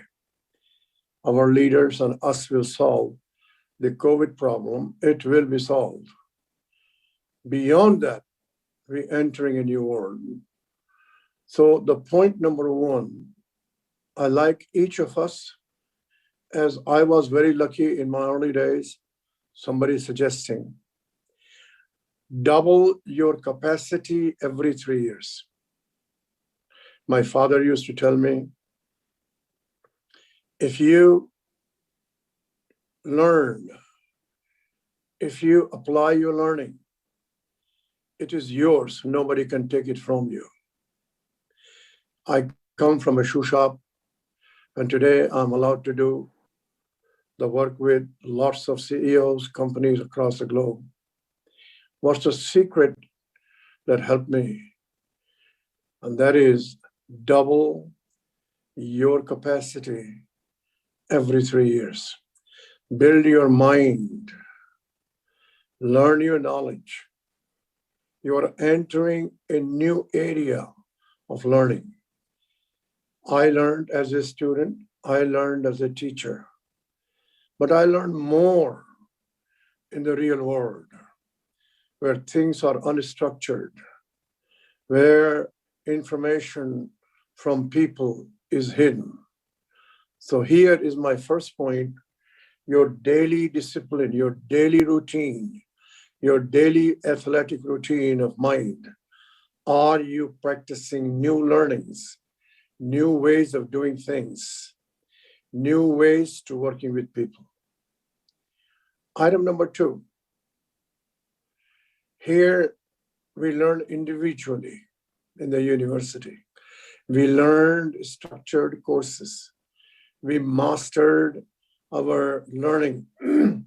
Today, the new knowledge is available any minute, anywhere, fast. What you're entering is working with people. There was a study at Harvard Business School in the 60s.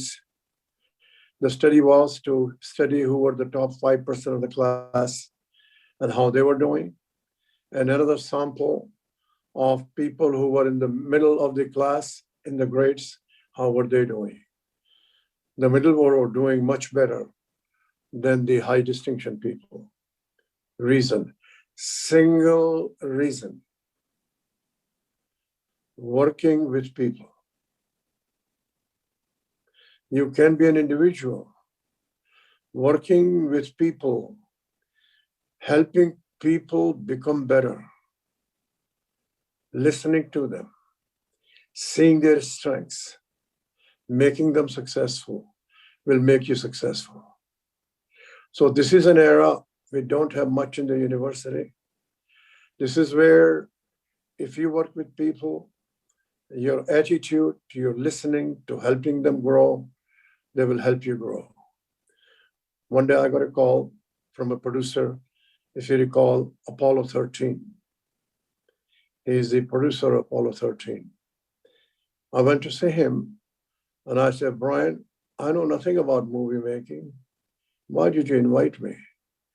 He said, every week I allocate 2 hours and talk to the experts in their field.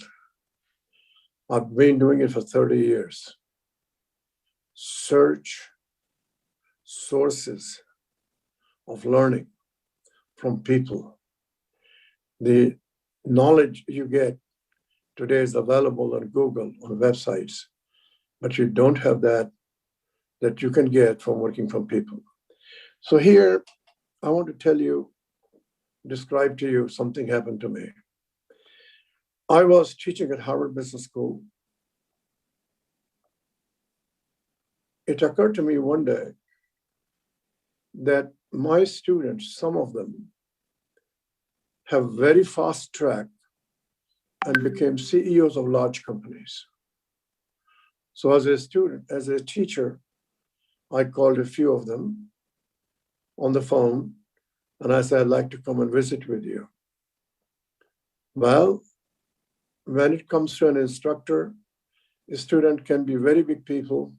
They always respect an instructor. In India, it is our civilization, it's our culture, that whenever an instructor comes to your house and you can be a very high level person, the respect, the affection, the reception is outstanding.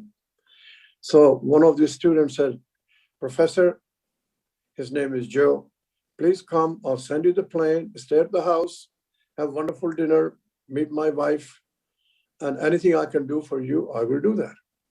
Well, I went there. We have dinner together. It's now almost 10 o'clock. Of course, I admit, we had 2 bottles of wine. So the first thing I said, and the wife had gone to bed, I said, Joe, confession first. He said, yes, professor. I said, I gave you not a great grade. You were middle of the pack. He said, oh, yes, professor, I remember that. But that was a warning sign. I took it to heart that there was something that I did not do well, but I was focused on some other things. So I said, Joe, tell us, how did you get here? Because I checked out from your board, you did not marry the boss's daughter, and you really went all the way. So I like to take you through this story. So Joe said, Professor, my first job was not very good. I said, what do you mean? He said, yes, I did get the job. Harvard Business School got me in, but I did not like it. Why didn't you like it? Well, I wanted to do something natural gift in me. What I was being asked to do something did not fit with my natural talent. Lesson. Search your natural talent. You don't know what it is? Ask your friends. Ask your people in whose network you come. The stories of Amitabh Bachchan are well known. Hasrat Jaipuris are well known. Natural talent, they kept searching. Mr. Bachchan was rejected many times, but he got it.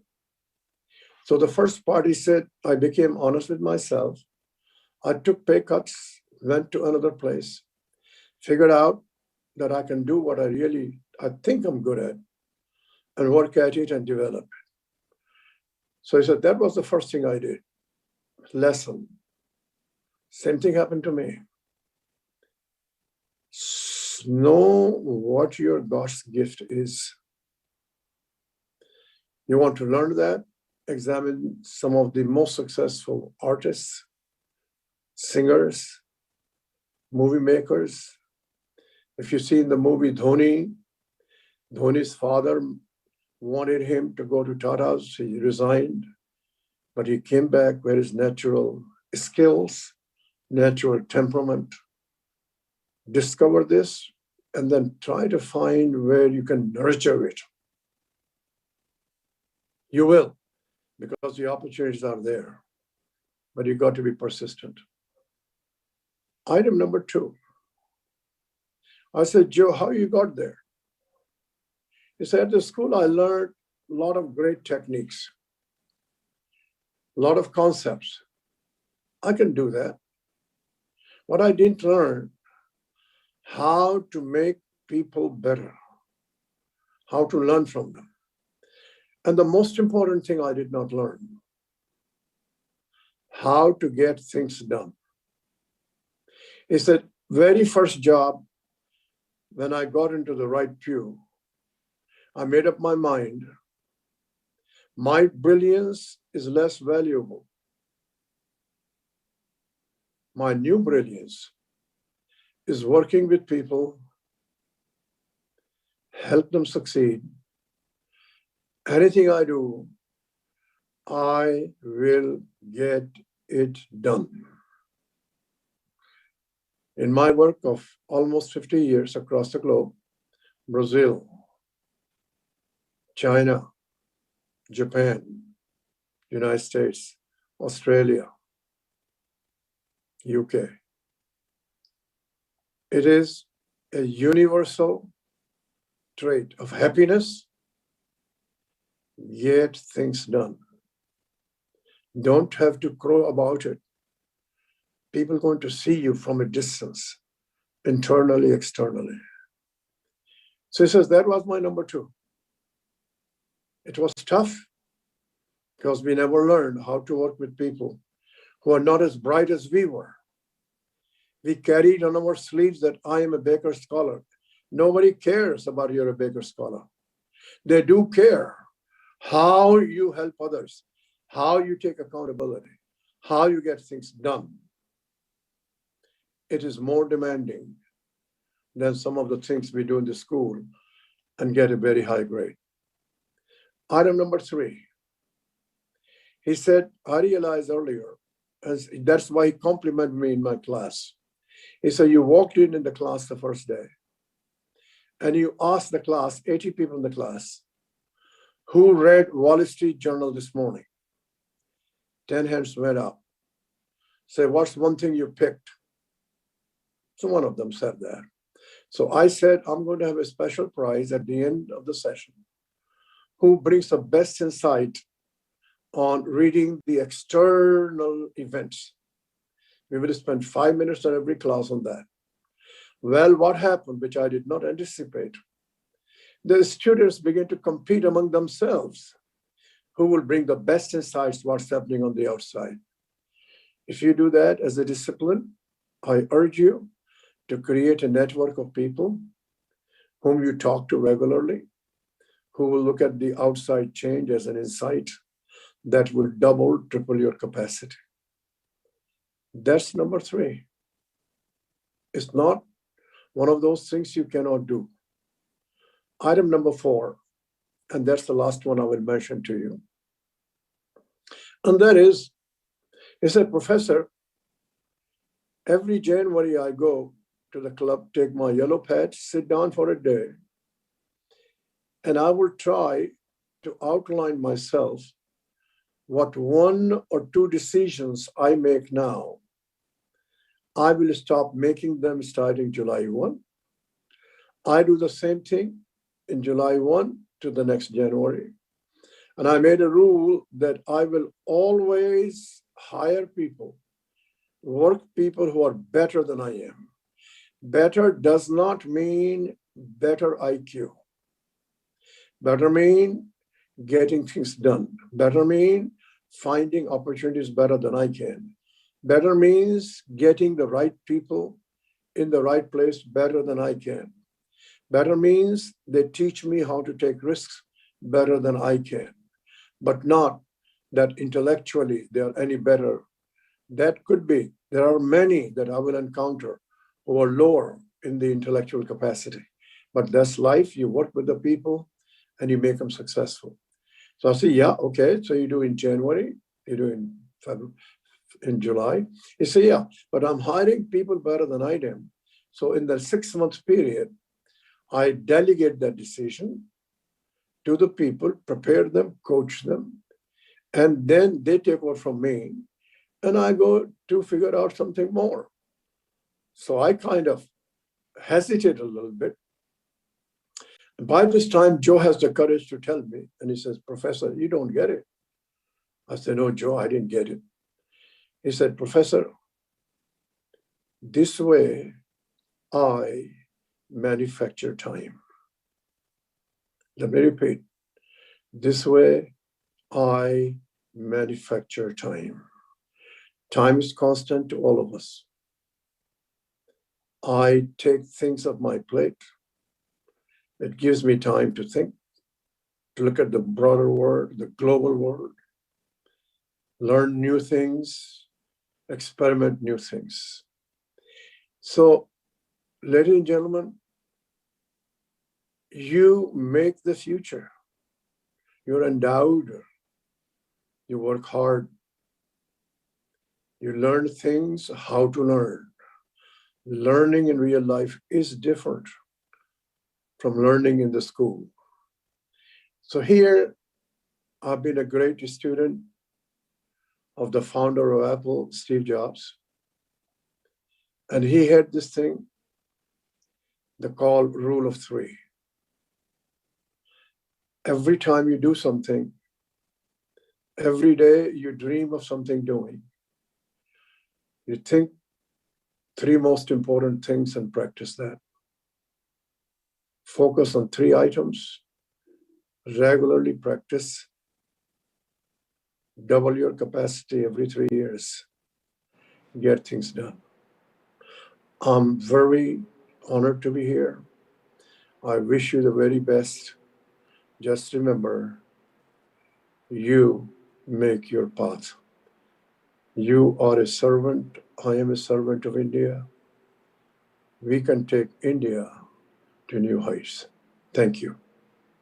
Indeed, indeed. Thank you very much, sir, for your words of wisdom. All those important words that you have said would really help all these young graduates to make their path of success in future. I would like to request Professor Dr. Vishwanath Karad, sir, if you would like to say a few words.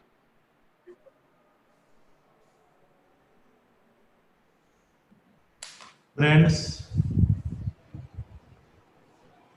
it is possibly our great good fortune that we have the most eminent, great humanitarians who are themselves the great philosophers, the men of science, spirituality, men of finding the pathway for serving the humanity. I think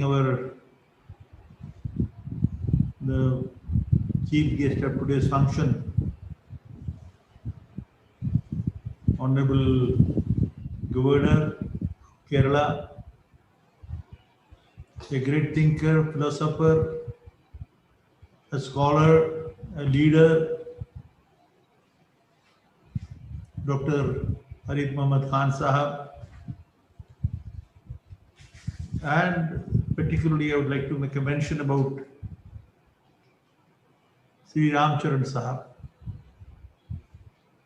Ashok Joshi and others.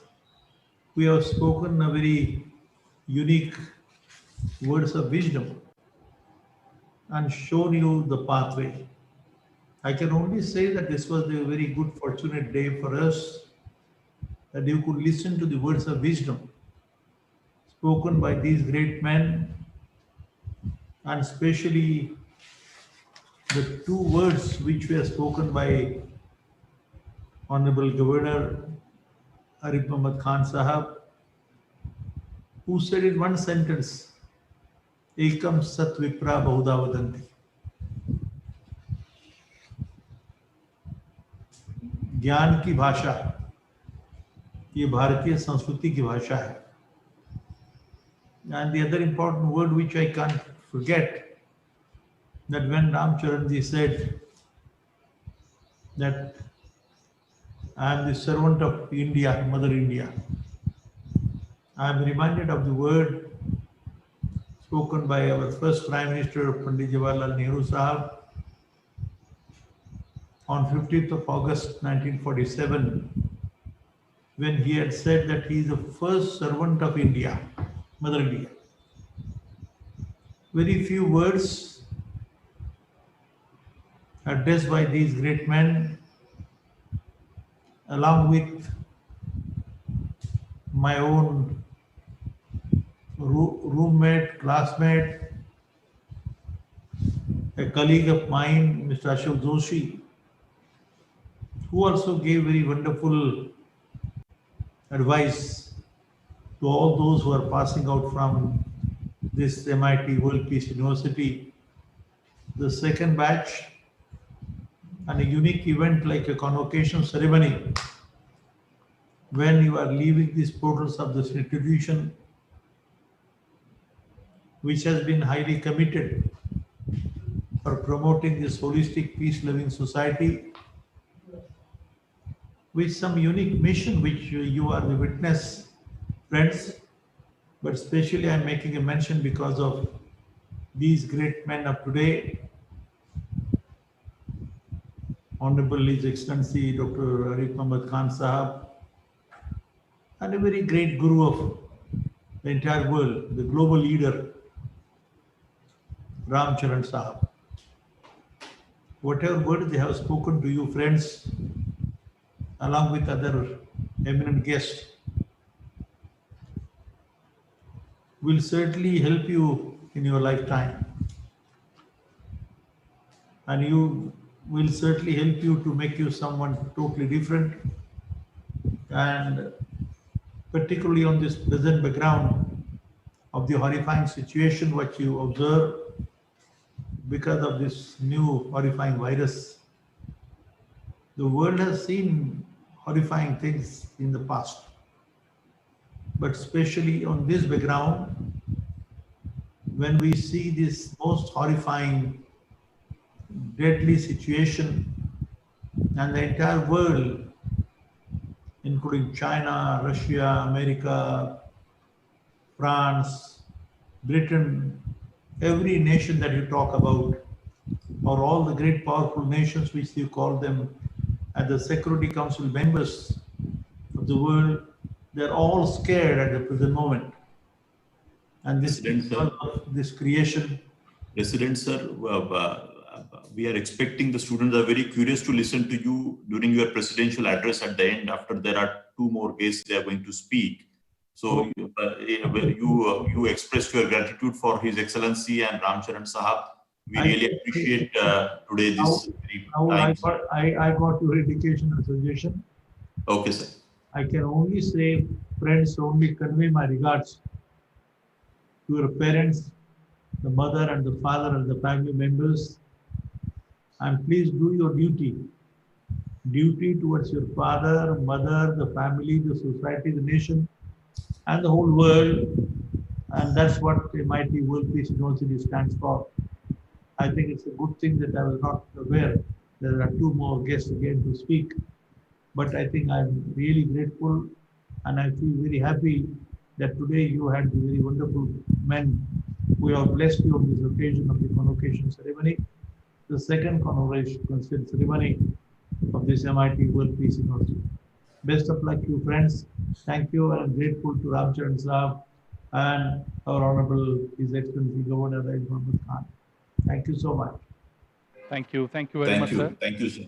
Professor Gautam, just a quick additional information for the students, understanding that, of course, through the film about Professor Ramcharan sir, we shared little his very background, but they all must be, they must Google about his little background. The most celebrated business advisor, the professor, the management guru, who always worked at the level of Michael Porter and many such top leaders of the world. And he guided even Bill Gates, he was in the initial time, and later on even Jack Welch and some other leaders, including, we all must know, my dear students, that the Steve Jobs, when he left the company, the Apple, Professor Ramcharanji was one person who played an important role to get him back to strengthen the organization, the Apple, we all are fascinated about. So it's such a great visionary leader, last 50 years in the United States. And thank you, sir. Midnight, you could find time from US to address, inspire our students, and your every word, the people's management, the people's skill, and how your merit is one important thing. But I think the people's skills are so important, you said it, and so many other important, the aspects of human life you shared through your management, the experience and your practical life experience. Thank you so much, Professor Ramcharan sir, for participating in this second convocation of MIT World Peace University. Thank you. Thank you. I'm very honored, and I will continue to serve India. Thank you. Thank you very much, sir. And see, from the words of such stalwarts, we get the life messages. You just must have noticed what Professor Dr. Ramcharanji said, even in the last words he spoke just now, that I'll continue to serve the country. And I think that is the motto that we all should follow throughout our lives. We should never forget that we always have something to be given back to the country. Thank you very much, sir. We now have, as the special guest of honor of this session, the former chairman of AICT and former director of IIT Madras, Professor Dr. R. Natarajan, sir. Before I invite him to address the gathering, I would like to request my technical team to kindly relay a small film made on life and work of Professor Dr. R. Natarajan. Over to you, team.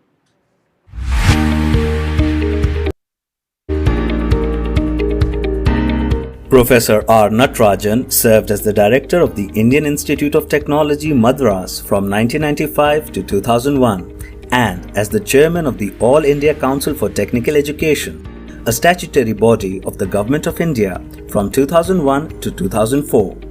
He has worked as a National Research Council Postdoctoral Research Fellow in Canada and as a Humboldt Research Fellow in Germany. He was the Vice President of the Indian National Academy of Engineering from 2002 to 2006 and the Chairman of the Research Council of the Central Fuel Research Institute, Dhanbad from 1995 to 2005. He was a member of the India-China Eminent Persons Group and was also the Chairman of the Board for IT Education Standards of Karnataka and the Co-Chairman of the Engineering Education Forum of the Indian National Academy of Engineering. He received his PhD and MASc degrees from the University of Waterloo, Canada. He was awarded distinction in the ME degree program of the Indian Institute of Science, Bangalore. He secured the first rank in the BE degree examination of the Mysore University in 1961. He has been conferred several awards and honors, including Dr. Homi J. Bhabha Award of the Indian Science Congress 2002, System Society of India Gold Medal 2002, and the Outstanding Contribution Award for Quality in Education of the Quality Circle Forum of India, among many.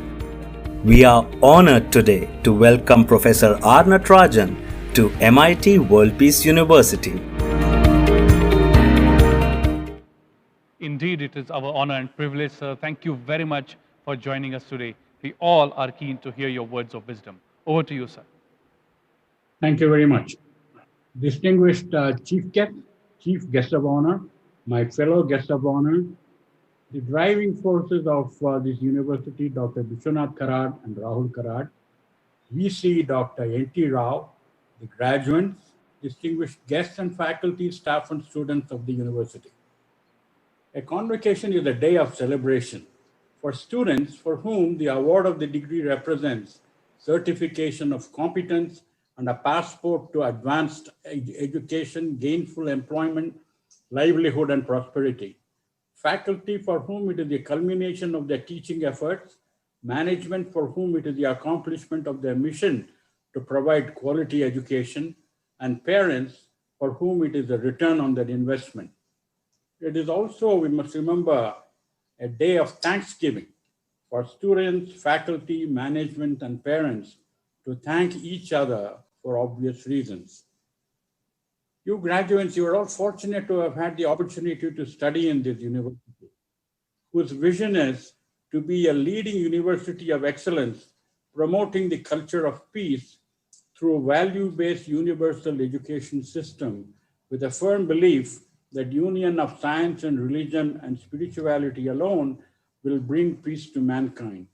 Its mission is to create a synergy of academics with technology, technology with research, research with industry, industry with economy, and economy with social innovation, leading to world peace and positive change in society. As we navigate through the 21st century, we are confronted with a world characterized as a VUCA environment. Coined in the late 1990s, VUCA stands for volatility, uncertainty, complexity, and ambiguity. In this world, achieving success in any human endeavor requires the positive flip side of VUCA: vision, understanding, clarity, and understanding. Central to this world is the challenge of change, not only in magnitude, but also in the rate of change, which is velocity, and rate of change of velocity, which is acceleration. Let me say a few words about the most recent COVID crisis. In addition to the prevailing challenges, a new one has emerged over the past year, which has completely transformed, among other things, the education landscape, such as acceptance of remote and online learning, emergence of blended learning as the preferred delivery mode, extensive use of technology, study and learn from home, etc. We do not really know how long this situation will last and what the new normal will be. Engineering education has been recognized universally as the vehicle for national development and global competitiveness. It needs, however, a major rethink in the flattening world. It is said that we are currently preparing students for jobs that don't yet exist, using technologies that haven't yet been invented in order to solve problems. We don't even know our problems yet. There are several issues in engineering education. Some of them are bridging the gap between those who teach and those who learn, those who recruit and those who seek jobs, those who frame policies and those who function within the system, the theory and practice of assessment of learning and of performance on the job. How do we close these gaps? It's also important to note that in the new millennium, significant changes have taken place in the practice of engineering as a profession. Constraints imposed by environmental considerations, customization demanded by diverse customers, implications of globalization, such as, for example, innovation as the basis for competitiveness. I would like to say a few words about sustainable development, which is a multidimensional concept. As you make the transition from the world of study to the world of work, the engineering principles and techniques you have learned must be tempered with considerations of sustainable development. There are many dimensions and many interpretations of sustainable development: energy, environment, economics, ecology, management, sociology, politics, and technology are considered to be some of the dimensions of sustainable development. The origins of the concept of sustainability with special reference to sustainable development may be traced to the World Conservation Strategy developed by the International Union for the Conservation of Nature and Natural Resources. There are many interpretations and implications of sustainable development. The most dramatic one, however, is as follows. We have not inherited the earth from our parents. We have only borrowed it from our children. It's a very powerful concept. At the moment, it is argued that there is a quadruple convergence in the world of today and tomorrow with the following major components: global warming and climate change, rapidly growing world population, our increasing awareness of the finite supply of natural resources, and many of our institutions and cultures are either unable or unwilling to change or to otherwise respond positively to the other three converging trends. I would like to offer some advice for a successful career for all the graduates.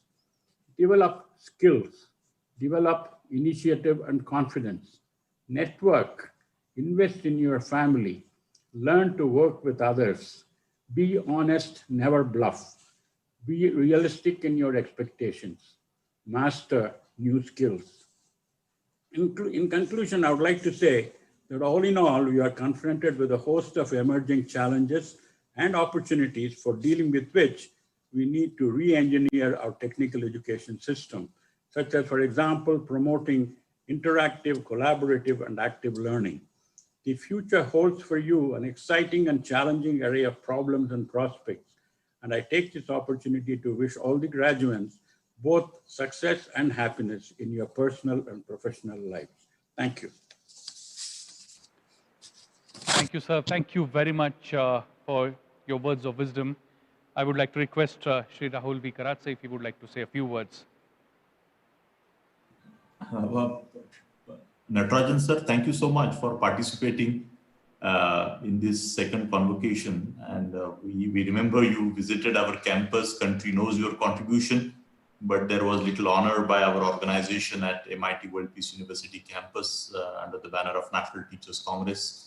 And that the governance level of in education system of India, what you have done, I really appreciate, and the whole academic fraternity is rather thankful to you, what you have done in your professional career as academician, as academic leader, as educationist. Thank you so much for participating today, sir, and we will find someday time to visit my institution here in Pune. We all are Vice Chancellor, and we all will be eagerly waiting for you someday. Thank you. I think Professor Karad, sir, you want to speak?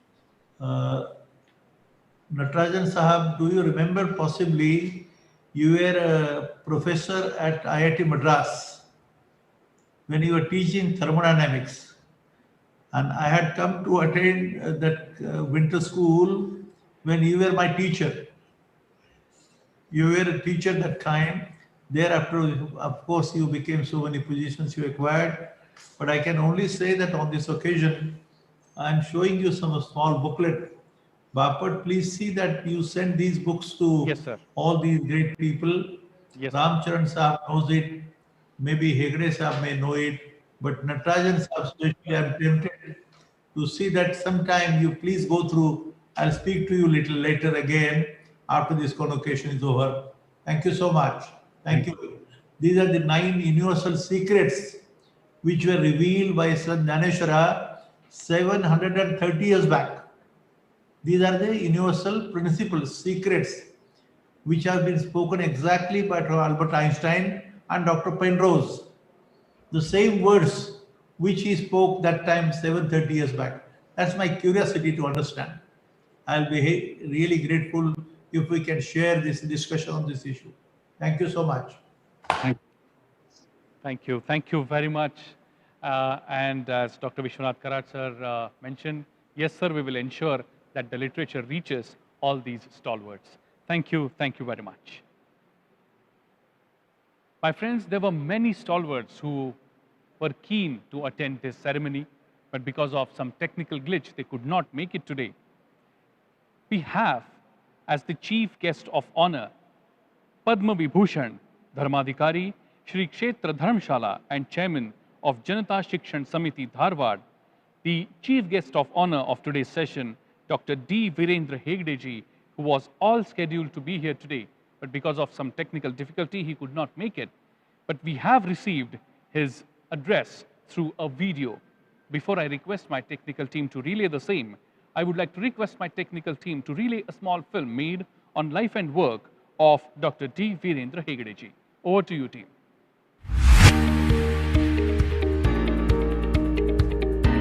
Dr. D. Virendra Hegde is an eminent reformer, educationist, philosopher, philanthropist, and a multidimensional personality. He is the Dharmadhikari of Shri Kshetra Dharamsthal and the chairman of the Janata Shikshan Samiti Dharwad. He administers the temple and its properties, which are held in trust for the benefit of devotees and of Dharma. He belongs to the Pergade dynasty of Tulu lineage, the hereditary trustees of the famous Sri Dharmsthal Manjunath Swami Temple in South Kannada district of Karnataka. He is a patron of arts and literature and publishes a publication series and a monthly journal, Manjuvani.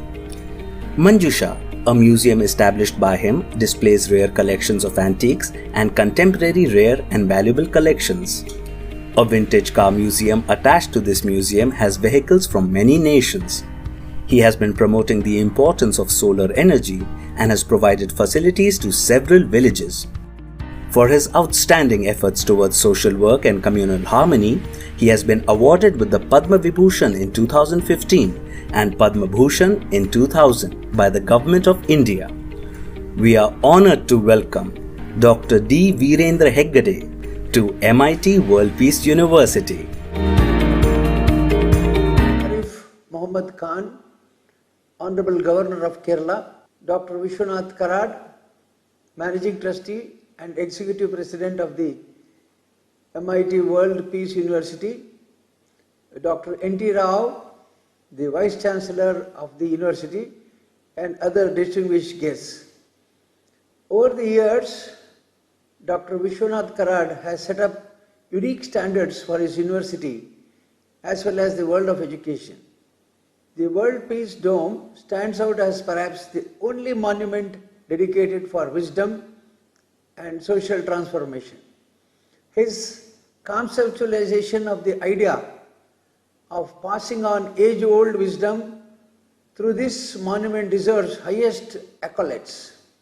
It serves to remind students and the academic community of what education should stand for, and at once serves as a reminder of the pearls of knowledge of great thinkers whose contributions are timeless. The World Peace Center epitomizes what education ought to address and is yet another initiative to bring training and coaching to a global platform. Modern thought on higher education emphasizes the need to develop noble qualities in students and bring about a sense of social transformation. Several papers and publications have been written on this aspect, and the appeal by world thinkers is that we need to have value-based education as the sole motive. Dr. Karad has been practicing this for a long time, and his concept of World Parliament of Science, Religion and Philosophy symbolizes this approach. I'm particularly pleased to be part of this convocation function because the World Peace University has many things in common with what all the institutions under my Dharmasala group stands for. The fundamental objective in both is to achieve excellence by imparting quality education, which is rich in values, sustainability, and world order. In my address to the students of one of our institutions very recently, I said that most of the postulates of the new education policy have been followed by our group for several years. I can see that this is true of the World Peace University as well. In terms of diversity of offering as well as in the clarity of mission, the university has earned a place for itself, and I wish to congratulate Dr. Vishwanath Karad for his tireless efforts in this direction. In all the institutes that I run under Dharmasala Group, we have special importance to the understanding of Indian ethos and values, side by side with excellence in conceptual understanding. The aim is to churn out global leaders who are firmly seized of values and ethics in true Indian spirit. Modern practices and use of technology should be welcomed as great facilitators of learning, but these should not come about at the expense of core values which the Indian spirit stands for: integrity, reverence, gratitude, and empathy. I am heartened that these practices are very much prevalent in this university. I would like to share a few thoughts on the evolution of education, particularly higher education in India, over the years. Whatever the specific discipline of specialization, the established line of thought historically has been that students should be exposed to all the basic concepts of sharpening their decision-making abilities, and special emphasis should be laid on a few key disciplines. Things have changed in the last 10 years or so with the realization that whatever orientation is given to students should be coupled with practical corporate experience. This is achieved by having projects carried out by students, case studies discussed in class, and involving students in empirical studies carried out by faculty. Still more recently, there is a belief in educators and regulating agencies that we should cover all the above, but they should be suitably mingled with a good grounding on ethics, social responsibility, and sustainability. This realization has come about because of the increasing instances of poor governance practices, unfair competition, the attitude of winning at all costs, and the falling levels of societal emphasis on integrity. What makes me particularly happy to be addressing you today is the fact that the World Peace University is intense in its commitment to this imperative. In many ways, this coincides with my own conviction about what education should be and what I have been driving in all our group institutions. Convocations are landmark occasions. Although one is not seeing the students directly, the aura of excitement can be sensed. Each of the graduating student has crossed an important milestone in his or her career, and the learning from the classroom as well as the indirect learning that the institution offers would have certainly shaped their leadership character for the future. I take this opportunity to wish each one of them the very best in their careers and life, but most importantly, I wish they led their lives which make them worthy individuals having positive impact on society. Several research papers by academic scholars all over the world have indicated that in the long run, what matters for acceptable success is not conventional intelligence but high emotional intelligence. As pointed out by Daniel Goleman in his Harvard piece, this entails self-awareness, self-regulation and control, self-motivation, empathy and social skill. Highly successful people are not necessarily highly skilled, but they have high emotional intelligence. Here, it is worthwhile recalling what Peter Drucker, the famous management guru, has to say. He urges us not to worry too much about the charisma, but should compensate for absence of perceived charisma by having clarity of thought on what is right for the organization, making clear action plans, and always think in terms of we rather than I. I would like to impress upon the graduating students that India has already demonstrated its great ability to grow and be a source of excellence in many vistas. Amidst all this, the challenge lies in sustaining the tempo and enhancing our worth in the light of intense international competition. Today, business is faced with the need to identify its individual competence and competitive ability with international standards of excellence. You need to uphold the values enriched in our culture and take a positive outlook on matters leading to high moral and professional character.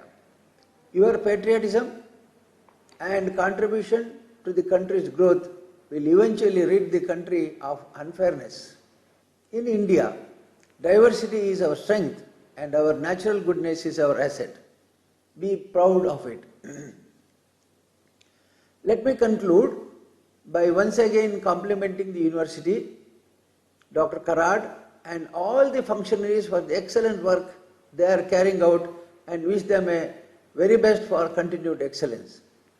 I pray Lord Manjunatha Swami to bless all the dignitaries on the dais or on the webinar meeting, and bless all the convocation students with great success, bright future in life. I wish to see you all in greater heights in the worldwide arena. Wish you all the best. May God bless you. Thank you very much. Though he could not be here online with us, but his blessings have reached us through the video message. Thank you very much, sir. We also have the former president of University of Texas at Arlington, United States of America, and principal advisor of MIT World Peace University, Dr. Vistap Karbhari, with us. He could not make it today in this online session, but he has also sent his blessings through a video message. I request my technical team to kindly relay the same. Members of the graduating class, a few years ago when you started your academic journey, you had no idea that you would complete it in the midst of one of the greatest challenges that mankind has faced in modern times: living, studying, and surviving through the COVID-19 pandemic. As you stand at the thresholds of your degrees, you carry with you not just your own hopes and dreams, but those of your families, your university, and the world. You are graduating in a time that is filled with challenges, but also with hope. Hope for a better tomorrow. Hope for a world without the fear of the effects of a pandemic. You in many ways represent a new generation, one distinct from the ones that came before you, and on your shoulders rests the responsibility and opportunity for creating a new post-pandemic world. You've seen and felt deep anguish and the fear of losing loved ones, and the joy of recovery of others. You've seen the power of sacrifice and of leadership, of selflessness and bravery. You know that although COVID-19 has taken many things away from you and your family, it has also highlighted what should really be important: family, friends, health, and a community, united in purpose and in hope for a new post-COVID dawn. It's up to you now to lead in the creation of a community that cares more deeply about others as we rebuild our lives and our future as a group of MIT graduates, as a community, a city, and a nation. Years ago, the famous author of children's books, Theodore Seuss Geisel, better known as Dr. Seuss, wrote, "When something bad happens, you have three choices. You can either let it define you, let it destroy you, or you could let it strengthen you. I know that as MIT WPU graduates, you will move forward strengthened by your experiences, empathetic to the fate of others, and determined to make this world a better place with every action you take from this day forth. Your future will not be defined by the pandemic, but it will be guided by it, hopefully in ways that will make each of you try harder than ever before. Reach for goals that might not have seemed possible a few years ago, driven not by what could have been, but what you will make of every opportunity you've been given to re-envision your role individually and as a group to create a better, more humane, more just, and more equitable world. I'm sorry that I'm unable to be here in person to share in this celebration of your success. I'm humbled and honored to join you virtually today as you celebrate the attainment of a tremendous milestone, the conferring of your degrees. You're bright, motivated, and talented. You are innovative and entrepreneurial, creative and committed. You're focused on not just bettering your own world and your own lives, but making a positive difference in the communities in which you live and in making the world a better place. You carry on your shoulders the responsibility and pride of being graduates of the World Peace University, and with it the commitment to not only succeed, but to do good and to bring harmony and peaceful advancement in everything you do. All of you are awesome and inspiring. So what advice can I really offer you? Perhaps I can leave you with 5 simple guiding principles. First, in everything you do, don't just put an uncertain foot forward. Jump in with both feet and with all your heart. Do what you love. Own it. Don't rent it. So live as though every day is your last. Don't go to the end of the day regretting things you did not do. Don't be afraid to make choices, and don't agonize over them for too long. Review, assess, and move. Trust in yourselves. You are good. You are capable of being great. Second, be resilient. If you believe in a course of action, don't let setbacks overwhelm you. You've already come through one of the greatest challenges of modern times, the pandemic. Challenging the status quo is difficult, and you will face criticism, sometimes disappointment, and even setbacks. You might make mistakes, you might stumble and fall, but if you don't slip at times, if you don't hit barriers, it just means that you are being too cautious. You are not pressing boundaries. Fear, barriers, and obstacles, we face them every day. Success is not measured by how many we face, but how we face the situation and what we do during and after that moment. The past does affect us, but it does not define us. Our ability to bounce back, to rise above the challenge, that's what defines us. Third, cherish, value, and maintain your integrity. Don't do anything that would cause you to worry about seeing it reported on social media. If you can't be proud of it, if you can't own it, don't do it. Abraham Lincoln said it best. I'm not bound to win, but I'm bound to be true. I'm not bound to succeed, but I'm bound to live up to what light I have. Fourth, be thankful for what you have. Thank people every day.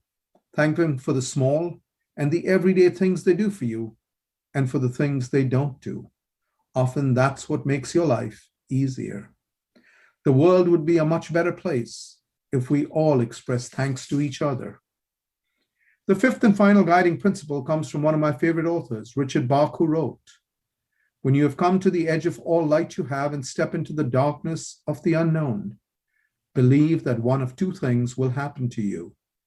Either you'll find something solid to stand on, or you'll be taught how to fly. As you leave this university, believe in yourselves. Believe that you are ready to fly. If you put your mind to it, there's nothing you cannot do, nothing that cannot be achieved, no dream that is too big or too far. It's not why, but why not? It's in your hands. All you have to do is reach out, dream big, believe, and make it happen." This is a very special time. Today you have in your minds, your hands, all the knowledge you've learned and accumulated. Tomorrow you'll bring that to the world. Each one of you is special. Each one of you has come to this point in life through your own path. And I know that all of you are going to succeed beyond your wildest dreams. It's been a privilege to speak to you, and I know you'll make your university, your faculty, and your families proud. Good luck and Godspeed, graduates. I know we will hear great things of each of you in the coming years. Congratulations again. Thank you. Thank you very much, sir. Indeed, we all missed you here today, but your message and your thoughts have reached us through the video. Thank you very much. My friends, as many stalwarts have said that the future lies in your hands, MIT World Peace University would like to share on this occasion that all the students today would be getting a digital degree that are blockchain secured and tamper-proof. These are verifiable at MIT World Peace University website. Once again, MIT WPU has led this digital transformation by being the first Indian university to deploy this most advanced technology, which will help you in many ways. It is internationally recognized format of degrees. Universities like MIT Boston, McMaster Canada, and University of Melbourne have adopted, and many more would continue to do so. These degrees are one-click verifiable. Your future employees can verify it on one click on MIT WPU website. It will boost your employment and chances over other students that are being those who have normal paper degrees. These degrees are easily shareable. You can share your success on social media like LinkedIn directly from our website. And indeed, it is a lifetime record. You will never have to worry about losing your degree because it is not a paper degree. Indeed, a big achievement and a leap forward by MIT World Peace University. And now, when we are talking of future, it is time when I request the Managing Trustee and Executive President of MIRS MIT and Executive President, MIT World Peace University, and Chief Patron Motivator of MIT School of Government, the first school of India for political leadership, and founder of Bharatiya Chhatra Sansad, National Teachers Congress, National Women's Parliament, and Sarpanch Sansad, to share the future vision and roadmap, I would like to request Shri Rahul V. Karad to address the gathering. Over to you, sir. Thank you, Professor Gautam, for that introduction. Let me put it on record once again on behalf of the bodies of trustees, the Governing Council of Dr. Vishwanath Karad, MIT World Peace University, behalf of our founder, behalf of the Vice Chancellor, N.T. Rao, and all my deans, directors, associate deans, head of the schools, program heads, and the teachers in particular. Let me welcome the chief guest of today's program, Shri Arif Mohammad Khan Sahab, Professor Ram Charanji, who shared his mind with us, Mr. Virendra Hegde, who shared his message through the video clip. Also, Professor Natarajan sir, you are here, we are thankful to you.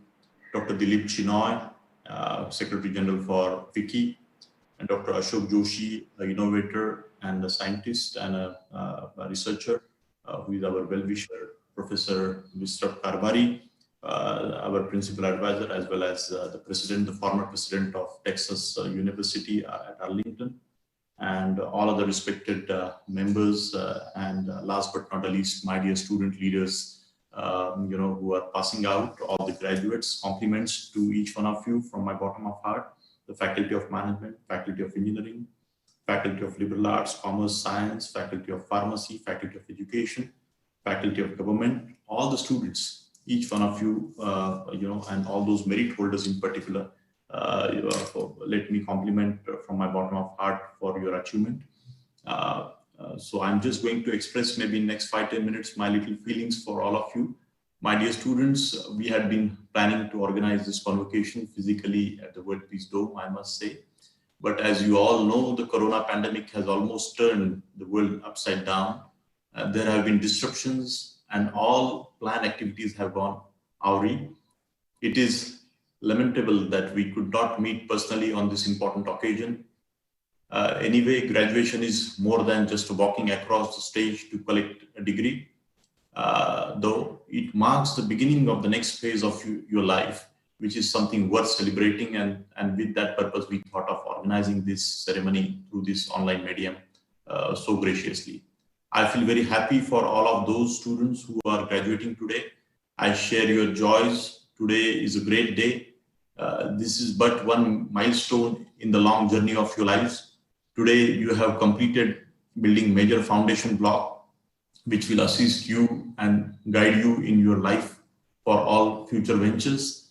My dear students, your basic education is like a powerful engine that provides the power needed for you to go forth and add more milestones to your path. Our aim and endeavor have always been to impart value-based education to our dear students. Such education system helps students develop into complete human beings who can go out to meet the challenges of the modern world without fear. Value-based education is an important teaching that works with values. It creates a strong learning environment that enhances academic achievement and develops students' social and relationship skills that last throughout your lives.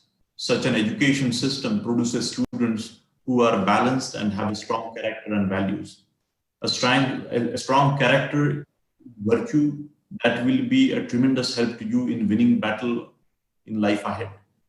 My dear students, if you continue to rise, or if you constantly push yourself higher, the law of averages say you might stumble at some point, but then it is of utmost importance to see new benchmarks and targets.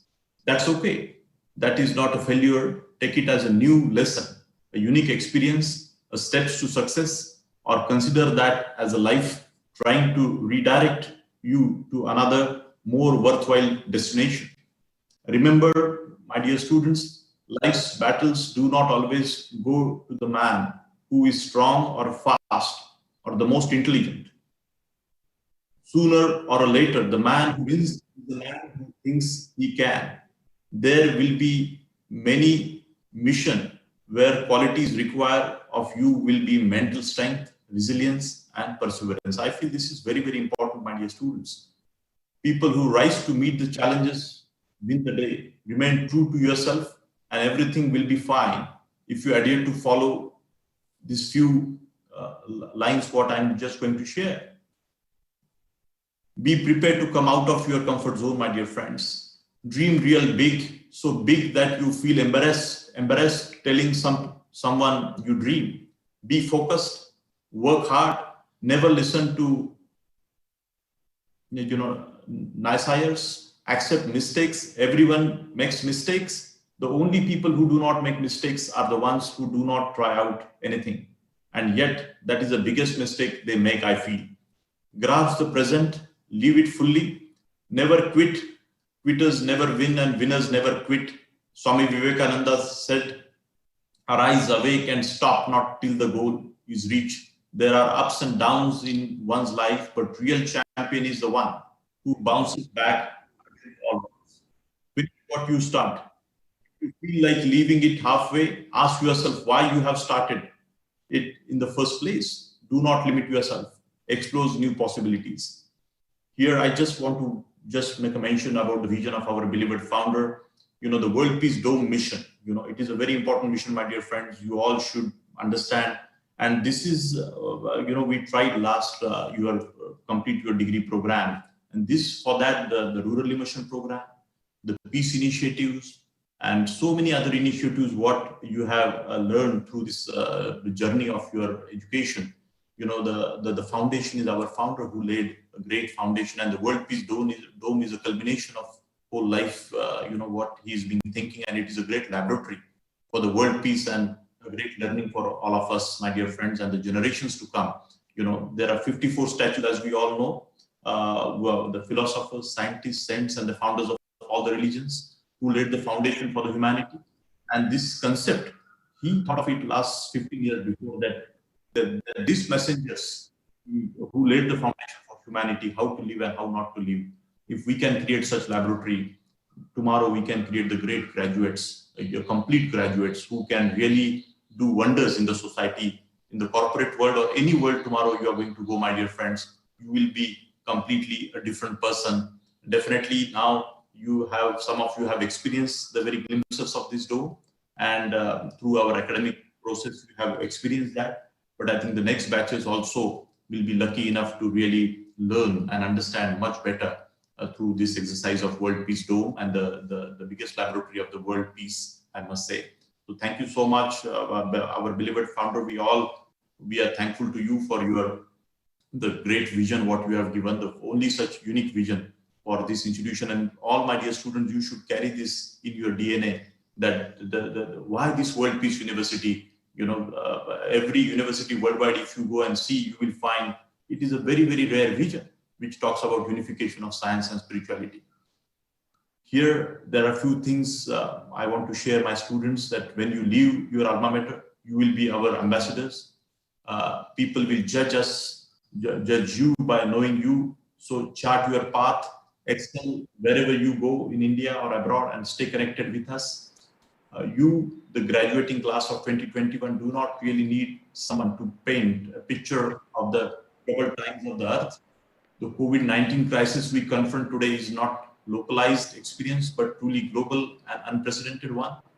As a member of our global community, your actions can have a global impact. Whatever your professional goals, whatever you live, whoever you are, there are ways, big and small, that you can participate in making the world a better place for everyone. I would like to speak about Bharat Ratna APJ Kalam Sahab. We were fortunate enough to have him as a keynote speaker at the first edition of Bharatiya Chhatra Sansad. I look at him as not just a great scientist or an extraordinary teacher, but also an outstanding manager with a high emotional quotient. I'm sure you all can imagine what amount of people, management, coordination is required while driving the project like Agni Missile. What even Professor Ram Charanji also said about the people's management. The PSLV or Pokhran, time and again, he proved himself as a great leader, delivering more than expected. I want all of you to learn this aspect of emotional quotient and people's skill from his exemplary life. People's skills are going to be the key to success in days to come. I think in the previous past, today, tomorrow, all the time, I think people's skills are the most important, what Professor Ram Charanji also said just now. The young generation speaks the data language, but please understand that people around you are more than data points. They are humans and are required to be dealt with compassion and understanding. My dear students, we also expect you to promote idea of India by sensitizing yourself and others about the ethos of democracy, vision of leadership, culture of good governance. You all know that MIT initiated India's first school to develop the future politicians in the year 2005.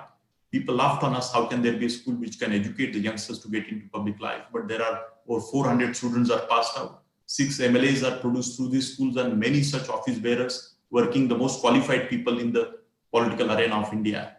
We expect from you to go out and work hard for success and happiness, be it in any sphere of life, personal, social, or corporate.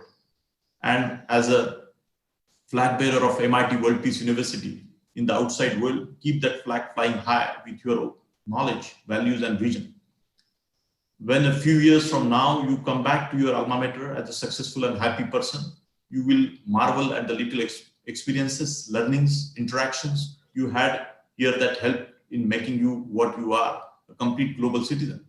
In keeping with the vision of revered founder, Dr. Vishwanath Karad sir, make every effort to contribute to the world peace. Do make it habit to help others. Do make it your life works to remark the world, because there is nothing more beautiful, satisfying, or more worthwhile than working to leave something better for humanity. Please do take very good care of yourself, your family, especially you are, in the prevailing situation with the COVID. I think you all need to take care. Before I bid you farewell, our dear students, once again, on behalf of the founder, Revered Dr. Vishwanath Karad sir, all the teaching, non-teaching staff, my vice chancellor, deans, directors, they have taken a lot of efforts, my registrar, and each one of them, they have worked very hard for the success of this convocation.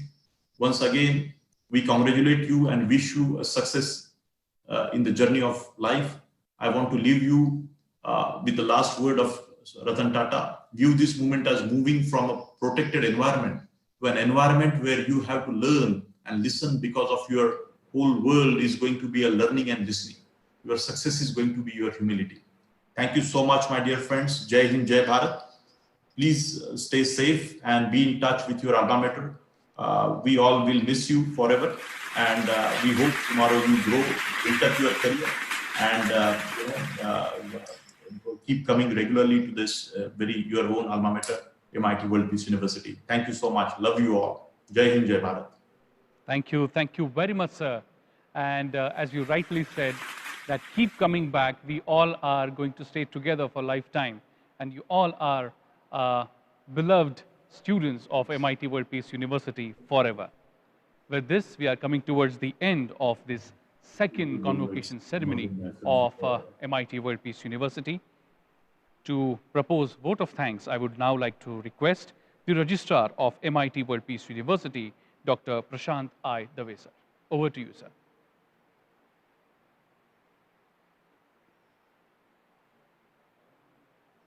Over to you, sir. Prashant, you're on mute. Sorry, I was on mute, sorry. Yeah. Thank you, Professor Bapat. We have come to the closure of this momentous second convocation ceremony of MIT World Peace University. And before we proceed ahead, it's my duty to place on record our sincere gratitude to Professor Vishwanath Karad sir, Sri Rahul Karad sir, for being the guiding lights for this convocation. Thank you very much, sir, for always guiding us, motivating us, and doing the best for the society, for the community, and for the nation, and for the whole mankind. Thank you very much, sir. I now propose my vote of thanks to Professor Ashok Joshi. Sir, your advice to prepare our minds is well received by all of us, and we thank you for your presence and guidance. I now extend my gratitude to Dr. Dilip Shinoy. During your convocation address to the students, you emphasized on being a good listener, being empathetic, and lead the way. Thank you very much, sir, for your words of wisdom. I now extend our gratitude to Professor Ramcharan, sir. Sir, your 4 commandments for the success in the life will definitely help us to transform ourselves into a winning personality. Thank you, sir, for your guidance all through. I propose my vote of thanks to Professor R. Natarajan, sir. Sir, your advice to graduating students on sustainable development has been received well by all of us, and we thank you for your presence and guidance. Further, moving ahead, I propose my vote of thanks to Dr. D. Virendra Hegde and Professor Vishtas Karbhari, sir, for having graced this occasion to address the graduating batch. I now propose my most profound vote of thanks to His Excellency, Shri Arif Muhammad Khan, sir. Sir, you quoted various Sanskrit verses from Bhagavad Gita, Vedanta, Upanishads, and beautifully explained the meaning and importance of these quotes and verses to all the graduating students. Your words of wisdom will definitely reverberate in our minds for years to come. Thank you, sir, for your best wishes and blessings. I sincerely place on record my sincere gratitude to members of Governing Council, Board of Management, Academic Council, Board of Studies, Honorable VC sir, PVCs, Deans, HOS, all teaching staff. Thank you all. And last but not the least, I would like to express my wholehearted gratitude to all the teaching and non-teaching staff, the technical and non-technical support staff, the media and marketing team, IT support staff, events team, to ensure smooth conduct of this ceremony. Thank you very much. Thank you for having graced this occasion. Thank you to the proud parents and the students. It's your convocation. We are proud of you. Thank you very much.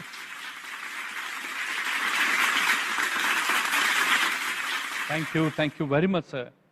And throughout this function, all the dignitaries, all the guests, and all the academicians have been talking about the message that we all are taking away from this function today. I cannot move any further without sharing an important such message that UNESCO shareholder, revered Professor Dr. Vishwanath Karad sir, spent almost 2 decades of his life in creating. I hope you all are getting what I'm coming at. The World Peace Dome, a monument of world peace that is created by Professor Dr. Vishwanath Karad sir, giving an important message of life to each one of us. I request my technical team to kindly relay a small film made on World Peace Dome. Over to you, team.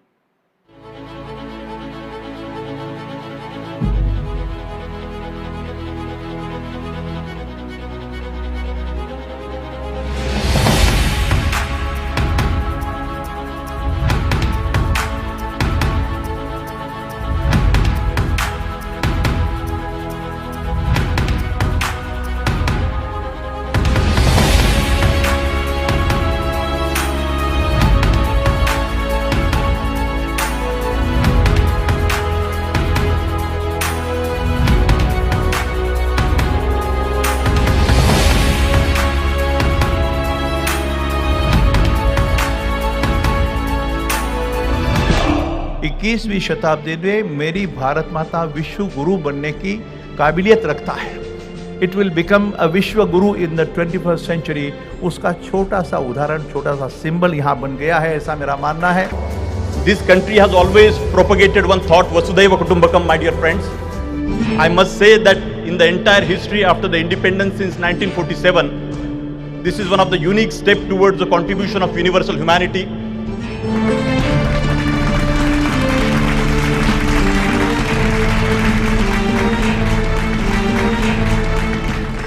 I appeal to the Vice President and Honorable Chief Minister to recognize this World Peace Dome as a structure of national and global importance and support to promote it in such a way that it evolves as one of the prominent tourism destinations of the world. We should remember and respect like Professor Vishwanath Karad and millions of people like that, and remember the great service they have done. They should be remembered forever. That is also equally important for all of us. This is the message of this dome. This is the idea of the dome. This is the tallest, not only in size, but also in ideas. Indeed, not tallest just in size, but in ideas. And I think this message that we all must cherish in our hearts for lifetime. With this, my friends, we have come to the conclusion of second convocation ceremony of MIT World Peace University. I would like to request everyone to rise in their seats for national anthem.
Thank you.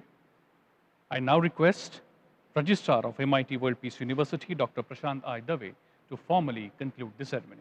Over to you, sir. Respected Senior Karad sir, Vishwanath Karad sir, President MIT World Peace University, I request you to declare the convocation ceremony of MIT World Peace University 2021 closed. Friends, I declare that the MIT World Peace University Convocation Ceremony 2021 is closed. Thank you. Thank you very much. Thank you very much, everyone in the audience, students, parents, all the academicians and guests. Thank you very much, revered Professor Dr. Vishwanath Karad sir, Shri Rahul Vishwanath Karad sir, and everyone for guiding us. Thank you. See you all next year in third Convocation Ceremony of MIT World Peace University. Thank you very much, and take care of yourself and your loved ones. Thank you. Thank you, Professor Elsa. Thank you, everybody. Thank you, Professor Rao. Thank you, Professor Dave. All the deans and directors and each one of you. I think it was an excellent show. And we all are proud of this very exercise of convocation ceremony. Very successfully in this pandemic, we could conclude. Very, very graceful. I'm so happy, and we all are so happy, I feel. Thank you. Thank you, my dear friend. Thank you very much, sir. Thank you very much, sir. Thank you.